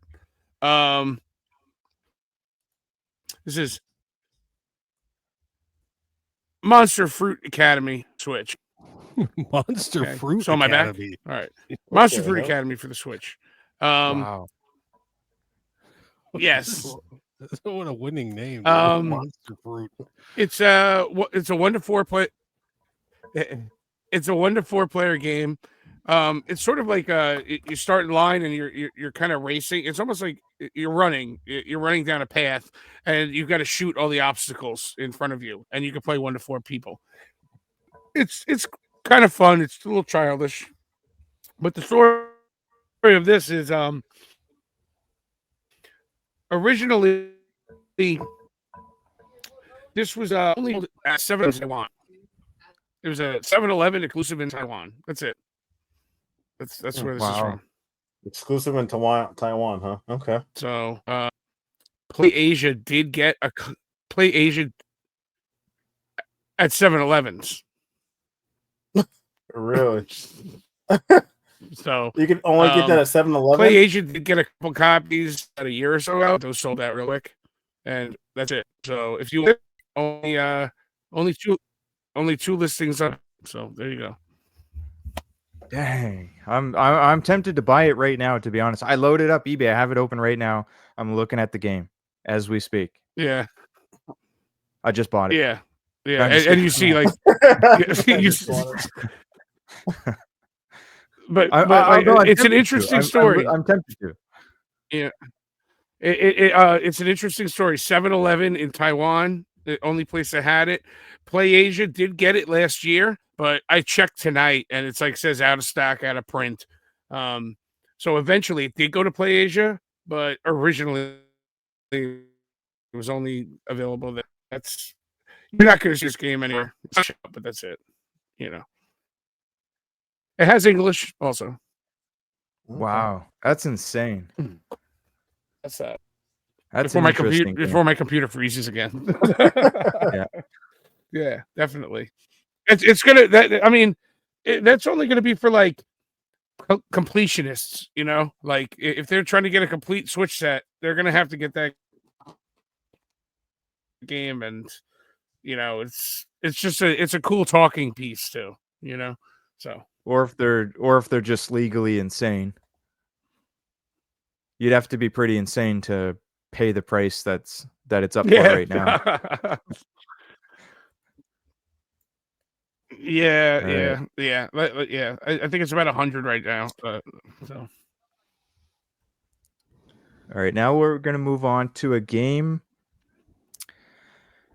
that might be a guilty pleasure of yours. A bad game, perhaps a game so bad that it's good. Do you have something that you think is good, but perhaps the market thinks is complete trash? So what did I bring? Oh yeah. Okay. I mean, there's a million examples that I could bring. I actually like bad games. I'm a big fan of a lot of different bad games. And I brought one of my favorites among the bad games, and it's very hard to get somebody to play this game with me. Very, very hard. This is Simpsons Wrestling. Oh, I like Simpsons. Oh, you like it? Yeah, well, you're one of the few, buddy. Because I have a hard time getting people to play this with me. They'll try it for, one match, and then they're done with it. They don't want to see it ever again. And I had a good time with it. I love this game. I think it's a great game. It's one of the funnest wrestling games I've ever played. It's it's obviously 2-player. The only flaw that it has is, 2 flaws. One, there's not enough characters. I don't remember how many there are, but it's not many. It's a very small amount of characters. They could have easily added more. For whatever reason, they didn't. Let's see if it says how many. No, it doesn't. But it's a wrestling game where you run around. You have Simpsons-based power moves, and you pick up power-ups. So you can get power-ups around that will spawn around the arena. And the other flaw that has is that it's unbalanced. So some characters are not very good. I don't know who the best is. I just know that when I pick Apu, I'm really cheap, and you're guaranteed to lose. I've never lost. So it's actually a great game if you want to pick it up. Paid $5.99 right now. for it. I'm looking on eBay right now. I'm tempted, What's it going for? I see him around 20 to 30. Some people are asking for around 50. If I look at sold listings, one sold on the 21st for 34. About 30. One sold on the 12th for about 41. So somebody had a brand new one, or a sealed copy that sold. They were asking $324, but they took best offer, but it doesn't show what it is. I'm tempted. I'm a big Simpsons fan, and I love wrestling, so I might have to grab that. And this game for sure went under the radar. Like, even if it was good, it's just a game that nobody really knew about back in the day. Like, you would know about other Simpsons games, but no one would ever talk about this. You wouldn't see it in the stores. Mm-hmm. Okay. Maybe for good reason. Maybe there's a reason nobody talked about it.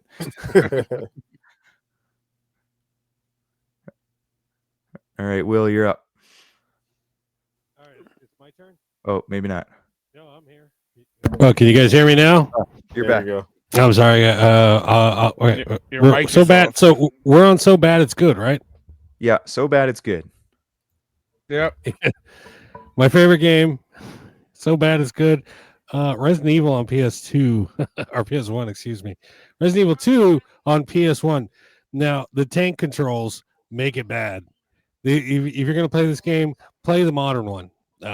This thing, it's a classic, but it's so bad it's good. And I had to have it on my shelf. I went for a full PS1 Resident Evil set, and this is a have to have. And it's just classic. If you look over my shoulder right there, you can see the I got a little banner I picked up, same artwork. This thing is it's a great game, but again, the tank controls make it nearly impossible to play. So, but I highly recommend it. Everyone should have it in there. There's my girlfriend. She's trolling me. She's photobombing shit. But anyway. Resident Evil, so bad it's good, so good, but it's bad. I guess that would be the best way to describe it. But yeah, that's what I'm bringing for this this segment. Interesting choice there. What I have, man. Okay, so this was a high quality German exclusive. It's called Sven. And what you do Oh, I know is where you're you go going. around fucking Like a sheep other fucker. I call this a sheep fucker game. You're the black sheep, and you have the sheep's, I don't know, the main guy that's like taking care of the white sheep, and you're trying to go around sneaking around and fuck his white sheep, and make him fall in love with you, without getting caught. And really, that's the whole purpose of the game. I mean, it's you go around. I call it the sheep fucker game. You go around just having sex with sheep and having a good time. I mean, there's sounds like a nothing great else to it. game. It's odd, German exclusive only. But yeah, Sven. And like I said, it has the sex right there, sexy time. But yeah, Sven. Sexy time. Does it There you have go. English? Me and my buddy played it. Yeah, it's in English. Yeah, You don't need English. Yeah. But you don't need it. yeah, I mean, you really don't. my buddy need and English.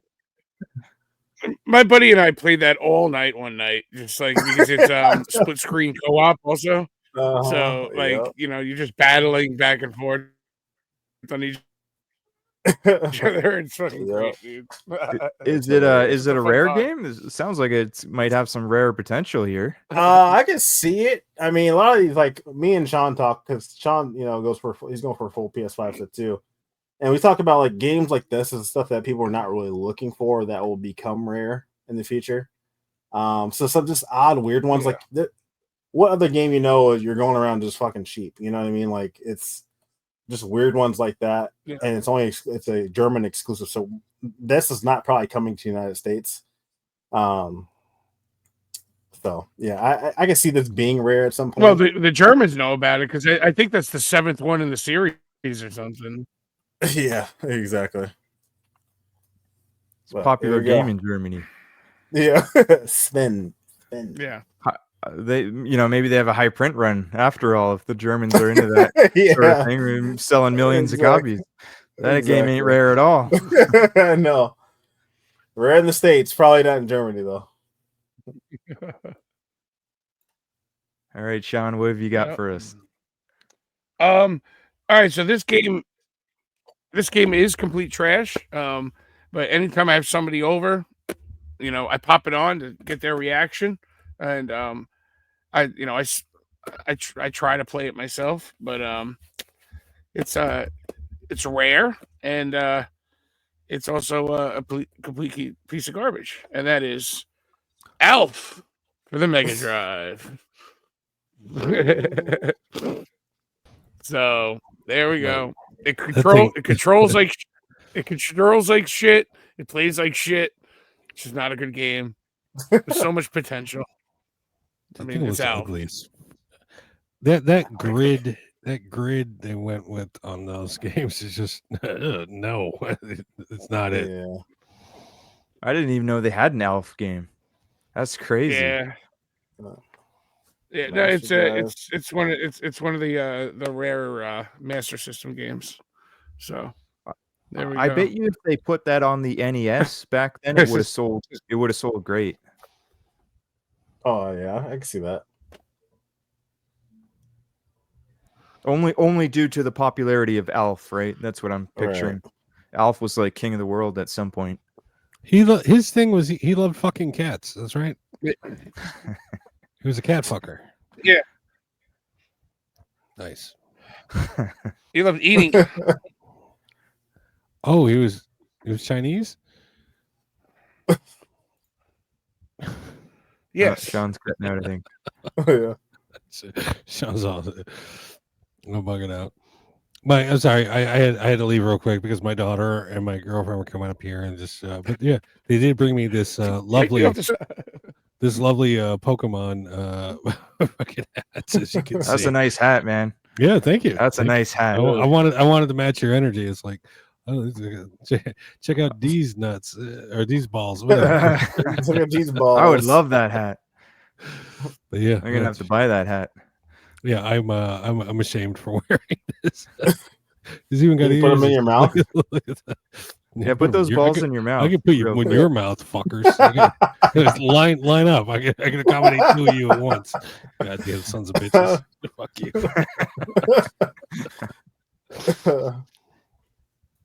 All right, let's move on to games you regret buying. Is there a game you wish you never bought, and why? I'll start. I've mentioned this game before, a long time ago, maybe a couple times. I bought Gallop and Ride for the Nintendo Wii. You're singing Sean's song right now, dude. Sean loves this game, does he? No, Sean is a connoisseur of horse games. Oh, he's frozen. Otherwise, he'd say some shit. Oh, there he is. I bought this game. So there's a story behind this game, and I'm ashamed to admit I bought 2 copies of this game. So I didn't stop at one. Oh.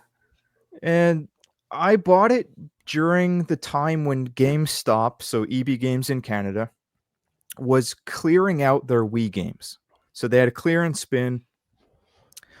And at the time, they would slowly start decreasing the prices of the games if they didn't sell. Like they were looking to clear them out. So if a game didn't sell after a week, you might show up the next week and the price is lower. And then that would continue until every single game in the bin was gone. Yeah. And so I was, I'd browse the bin. I would show up every couple of days just to see if a price went down or not. And I was eyeing this game a couple of times, and I said, you know what? I think that's got to be a rare game. You're probably not wrong. I know. I kept looking. I said, I never see this game anywhere else. It's gotta be one of those rare pony games. And I picked it up. I paid $14.99 plus tax Canadian at the time. It's not worth that today. Worth less than that. If I sell it on eBay, I'm basically losing money. And I went back again. How I got the second copy is I went back again, and they had lowered the price. They had 2 copies, and the second copy was now like dirt cheap at some point. So I said, well, hold on. I paid $15. Let's say, I don't know what it was, $5.99, $7.99. I said, well, I paid $15 for mine. Like, I'm not going to let somebody else get this rare game for $7.99. I got to pay. I got to pick that one up now. I feel like I'm getting ripped off. I can't, I paid double that. So I picked up the second copy, and I was very happy with the purchase until many years later, today, for example, and I realized this game is never going to be rare. Nobody wants it. It's not good. It's absolutely terrible, and it's for like 3-year-olds. I didn't know that at the time. I mean, I should have known. Look at the cover. Yeah, what's got It an ain't no E on the BB and cover Tina. Exactly. Oh, BB and Tina. Oh, yeah, the pinnacle of horse riding games. BB and Tina. Get the fuck out of here. And so I only have one copy today, though. I was able to get rid of the other one by bundling it with a Nintendo Wii that I sold. And I ripped off some old lady too, real quick. She bought it, my entire Wii bundle, for like a rip-off price, $165 a couple years ago. It had a lot of games, but they were all garbage. Oh, Every filthy. single game was games exactly like this. Well, that's what the Wii is famous for, is shovelware. You know. Yeah, it was all shovelware. And I You're did. showing an old lady or No, your horse cock. I'm gonna finish. You're showing an old lady your horse cock. That's what I'm gonna guess.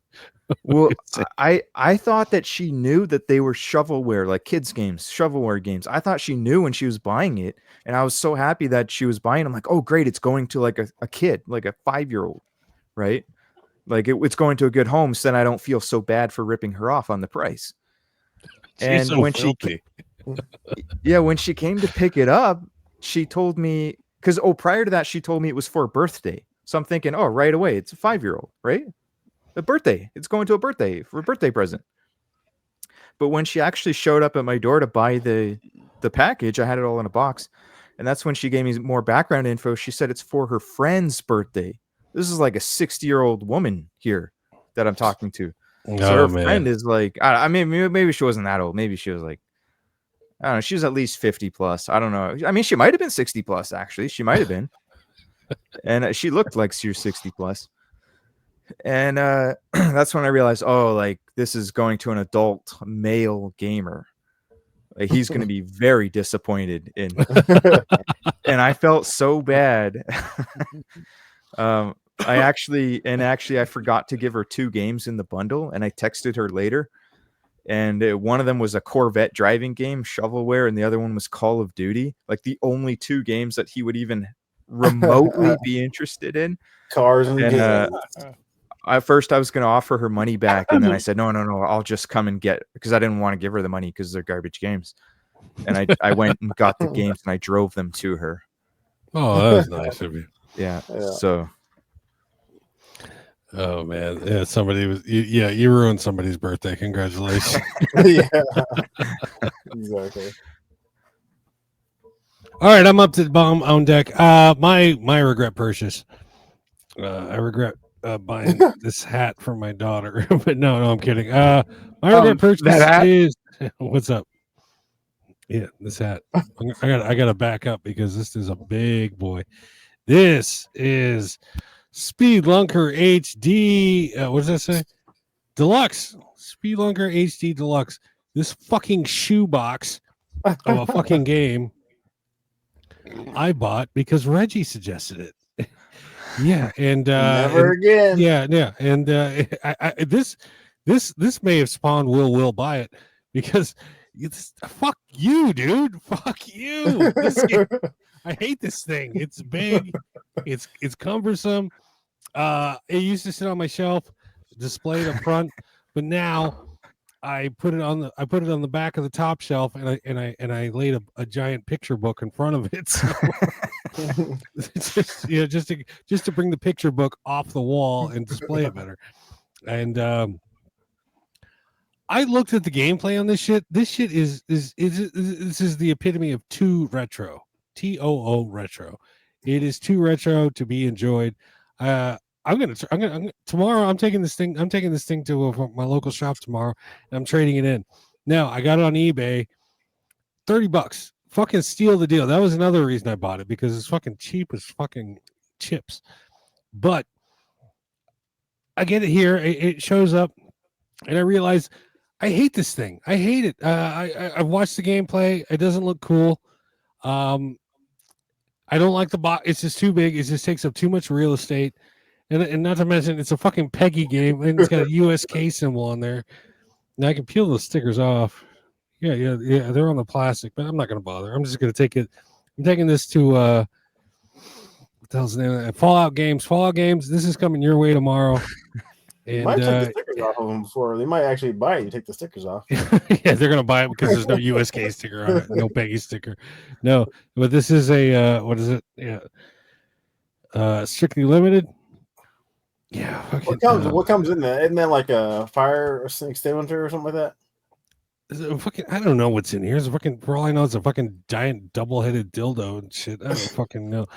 But no, I think there's a statue in here and some other bullshit. I don't want to play this. I don't want to play this game. I have noticed. I don't know. Fucking Reggie. This is Reggie's fault. Reggie, if you see this video, this is your fault. And I'm getting rid of it as soon as I can. Hopefully tomorrow, and I can trade it in and fucking maybe buy. I don't know. What was it? Gallop Rider? What was the fucking game?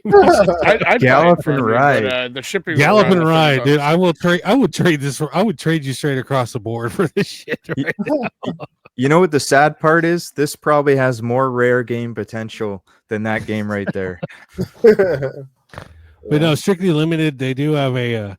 They got there's a secret. There's a secret on Amazon. Reggie's gonna be pissed if he watches this. They have a secret site, and you can find good shit, good cheap shit from Strictly Limited on Amazon because they run sales all the time. And this was one of the items that they had on sale. And yeah, I wish I'd never bought this. This is a regret purchase. Spelunker HD Deluxe. Yeah, fuck off. Yeah, anyway, there it is. There you go. Yeah, you got me, Reggie. You got me. You got me. Oh man, my regret purchase. So I don't have the game anymore, but I have something close to it. I remember it was 98 when this came out.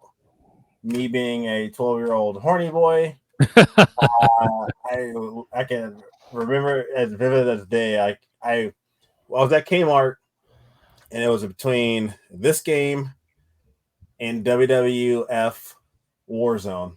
Me being a big wrestling fan, I'm like, oh, what do I get? What do I get? And me being a horny boy, I decided to go for Spice World, the games. Yeah, my God. This is my CD, Spice Girls. You still own it too. Spice God. World, the game for the PS1. Terrible. But one of the reasons because, like I said, I was a horny boy. I wanted girls. I wanted girls. Yeah, you wanted the There nude. was a supposed nude code. Oh for shit! the I was only kidding, but seriously, it was a nude No, code? there was, and I don't remember if it was in a magazine. I seen it back in '98 or '97, one of the two. But I remember it. Remember it. So I'm like, Mom, let me get this game because I thought I could use this nude code for this game. Come to find out, and I don't remember if it's true. I don't think there is a nude code for it. But this game is terrible. Spice World for the PS1. It's garbage. But yeah, that was my regret purchase. Zig. Fucking Zig. I can't believe you chose that over Warzone. Dude, That's unbelievable. I know, it's crazy. I think about, I'm like, what the hell is I thinking? Like wrestling Stone Cold on the cover versus Spice Girls. I was like, dude, nude code versus sweaty dudes. it's a no-brainer, dude. It's a no-brainer. Dude, you made the right choice. All right, go with the Spice Girls versus fucking 12, half-naked dudes, sweaty dudes, all fucking grappling and fucking rubbing on each other. Who is your favorite Spice Girl, James? Then Come on, you like now? you're thinking about it and shit. No, you know off the top of your head who is your favorite Spice I Girl? like Posh. I mean, that exact one right there. It was these two holding up. I was like, man, what do I pick? Spice World or Warzone? Warzone was a good game, Stone too. Cold is not a fucking Spice Girl. James, don't quit knocking the question. Who's your favorite Spice Girl? I Then, would probably say Posh. I'd say Posh. I think she was probably the best looking one to me back then. Was she Posh. the oldest one? No, I don't know. No, I think Ginger was the oldest one. Yeah, I Jerry Hallowell. Yeah, I know she was the old. Jerry. She was the looked old good, though. broad. Yeah, she looked good.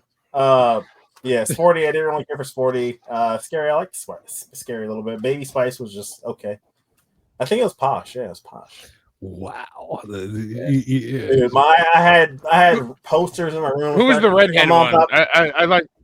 That was Ginger Spice. Ginger. Yeah. Yeah, Ginger was my Red favorite. Ginger, yeah, that was mine. That was mine. Mm-hmm. Yeah, I liked Baby Spice. While we're on the subject, but anyway. Yeah, that's my regret. Did you watch the movie? It's fucking great. Dude, I had the movie. I had posters. I was a fiend for the Spice Girls. Are you fucking kidding me? God damn. I Oh, want to see. no, I was nuts. She's like, I don't know if my son. She thought I was probably gay or something. I don't know. I want to say it's gay as fuck, but you know the girl. So I She might thought I was gay. can't say that. I was like, Mom, I just want to see some booty, some titties, something. Oh, Jesus. Did you also have Tomb Raider back then? I never had that game. I played it because I had a friend that had it, but I never had that game. But that was another one. Like I'd go to his house and we'd play, Tomb Raider, or we'd play Resident Evil 2. You'd ask each other to leave the room for 5 minutes. Hey, you give me a drink. Hey, could you? I gotta do something. Can you just? All right, Sean, you're up. All right. Mine is it's this game in particular, but it also falls suit for a lot of games that I've bought. This one in particular this is called Fate Seeker 2. I know I'm chomping up right now. So basically, this was very, very hard to find. It was very hard to find. And then Limited Run just put it up for sale on their site like this week. So it seems to be happening more and more often. So I stopped buying imports because of that. This wasn't available on PlayAsia for the longest time. It was only available at like one website. So FOMO is real. I am done with FOMO. I'm not falling for it anymore. And here's a prime example of it. Yep. So I probably have 30 games that I bought that are always so just they'll come. What? I got a story about it, so and what type of game is that, John? So that's why I'm going fast. What kind of game is it? Sean's cutting out. This is like a hack and slash, right? I believe James. Yeah. Yep. James can explain it because it's like think of it like it's not like a hack and slash. It's like a dynasty, like a Dynasty Warriors. Oh, yeah, Jinx. in a way. Yeah. Jinx, you owe me a Coke. Knock on wood. What do they call those? Fucking Zumo, not Zumo. There's a name for that genre, but yeah, I know what you're getting. I know what you're saying. It's you versus a fucking army of people. You're just knocking out like 30 dudes at a time and shit. Yep. Okay, Sean's cutting out, but I do want to talk about something. Ask a question here too. So you probably remember this. There's no way you don't remember this. But there was an episode of the PlayStation Ain't Dead podcast. It was not very long ago. Couldn't tell you when. But it was an episode where Sean had purchased a sealed copy of Poop Slinger for the PS4. And most people know about that game. It's one of the most expensive, if not the most expensive. It's most expensive game that I know of. And he bought a sealed copy. And I watched him show the game to the camera. And then I watched him proceed to open that game up live on camera. He produced a Switchblade and fucking defiled the shit out of that fucking game. He defiled the game. and after that I briefly blacked out. I didn't see what happened immediately after. There it is. Yeah. I blacked out, and then when I woke up, when I came to my senses again, I started it was still going on, and I woke up, and then I saw Sean take that open game and he threw it behind him onto the hardwood floor. Brand new, just opened, sealed, rarest PS4 game ever made. And he threw it onto the floor. Didn't care. There we go. And then after that, I blacked out again. And I woke up later toward the end of the episode. So the episode had already ended. So I didn't get to see what happened after that moment. And I didn't get to ask any questions in the comment section. I did that to this one also. I saw that as well. Sebastian. All right, I'm gonna give you a peek behind the curtain. All right, You know, it's gonna go like this.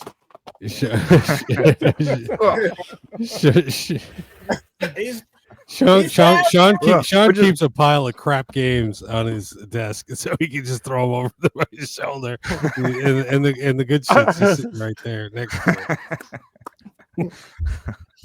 So basically, he threw like a BB. I didn't have it set up over this his time. shoulder. Oh, this time you really threw him? Oh my god, you fucking. We'll add that to your list of fucking war crimes against fucking video game collecting. Shit. No, I didn't. What I wanted to ask was, Sean, did you ever play that game? So you opened it. Did you put it in the console and also play it and give it a go? Did you hear that? He's making poopy. Yep. Sean, did you play it? No. No, I did not play the game. Maybe one day. Games are meant to be opened. When I get a game, I have to open it right away. If I let it sit there for 20 years, I'll never open the thing. So I open it the second I get it. One day I'll play it. I got a lot of games that I haven't played. But yeah, it'll make it to the console one day. It would make a good game, party game. Like a buddy comes over, you trying some bad games, you pop in Poop Slinger. I envision that's what that type of game is good for. You play it for 10 minutes, 15 minutes, pass the controller. Thing, but... Have you watched the gameplay? 10 minutes. Yeah, I have. Yeah, I mean, it looks good for a laugh. Fucking shit. It's crap. That's why there's a big fucking polygonal turd on it, because it is crap. Yeah, no, I did not play it. I haven't even played Tamashii, so yeah. Get to work, Sean. Yep. I'm a bad gamer. All right, guys. I think we'll end it there. I want to thank you guys for attending again, and can you let the audience know where they can find you at? Oh, PlayStation Ain't Dead. Check out the channel. PlayStation Ain't Dead on YouTube. I'm Will Ain't Dead on just about every other platform. Or just my name, just Will. Just look up Will on Facebook. Just Will. I'll be the first one because I have excellent SEO, search engine optimization. but yeah, PlayStation Ain't Dead podcast. We go live every Saturday night on YouTube at 10 p.m. Eastern Standard Time. Come on by, say hi. You'll have fun. We'll talk shit, and we'll educate you on a few things here and there. And it's just a lot of fun. So yeah, that's pretty much that's the plug. If these guys want to plug their shit. I'm pointing the wrong way. Yeah, Sean. That's Sean. That's James. But yeah, that's all I got. And I want to throw. You guys do talk about rare games a lot. I know a lot of my audience. We really like anything related to rare games speculation. That's one of my favorite things about your channel. I've purchased a lot of games based on your recommendations. Yeah, we have a segment on our program called the Rarity Report, but it is problematic. It is very problematic, and it makes people buy shit that they shouldn't. So if you see I bought a few things. I'm sorry. I apologize. My apologies to anyone who's watched the Rarity Report and has bought something.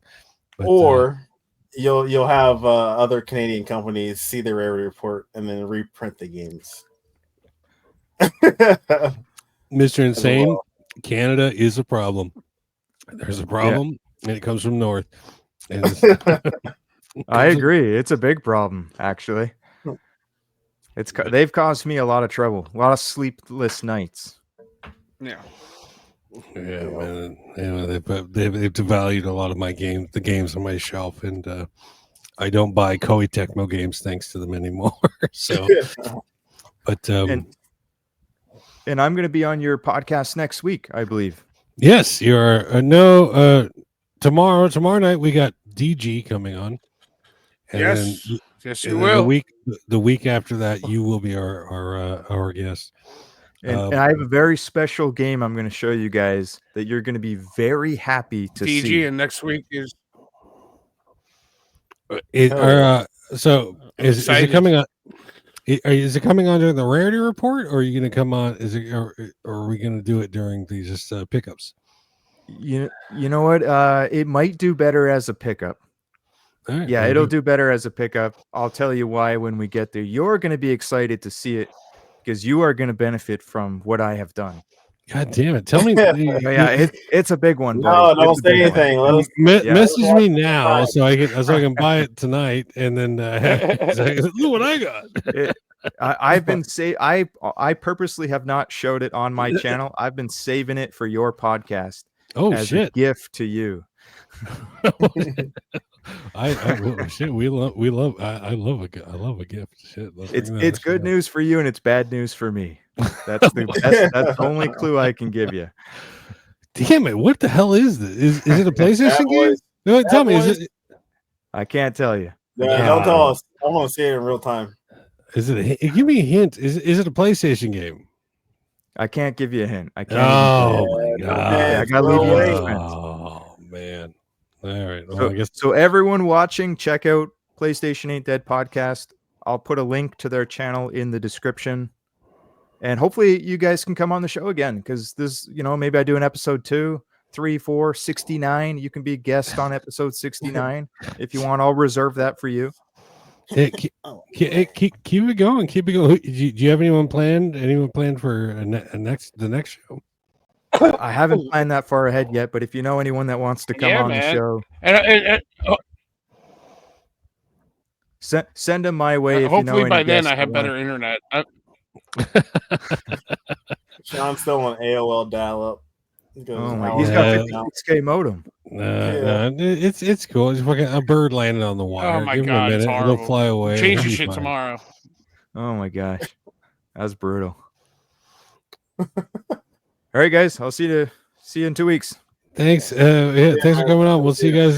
See you in a couple of weeks. Good night, everybody. Check the joystick, retro kings in the building. Pac-Man appetite, munching up millions. Button mash moves, combo spilling, wearing adult diapers. No time for chilling. 16-bit dreams, cartridge on the dresser.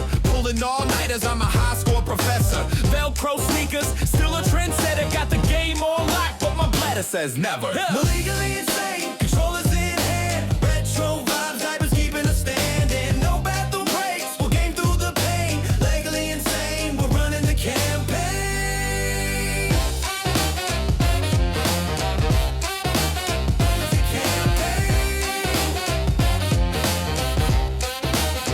Yeah, duck hunt precision, aim on the screen.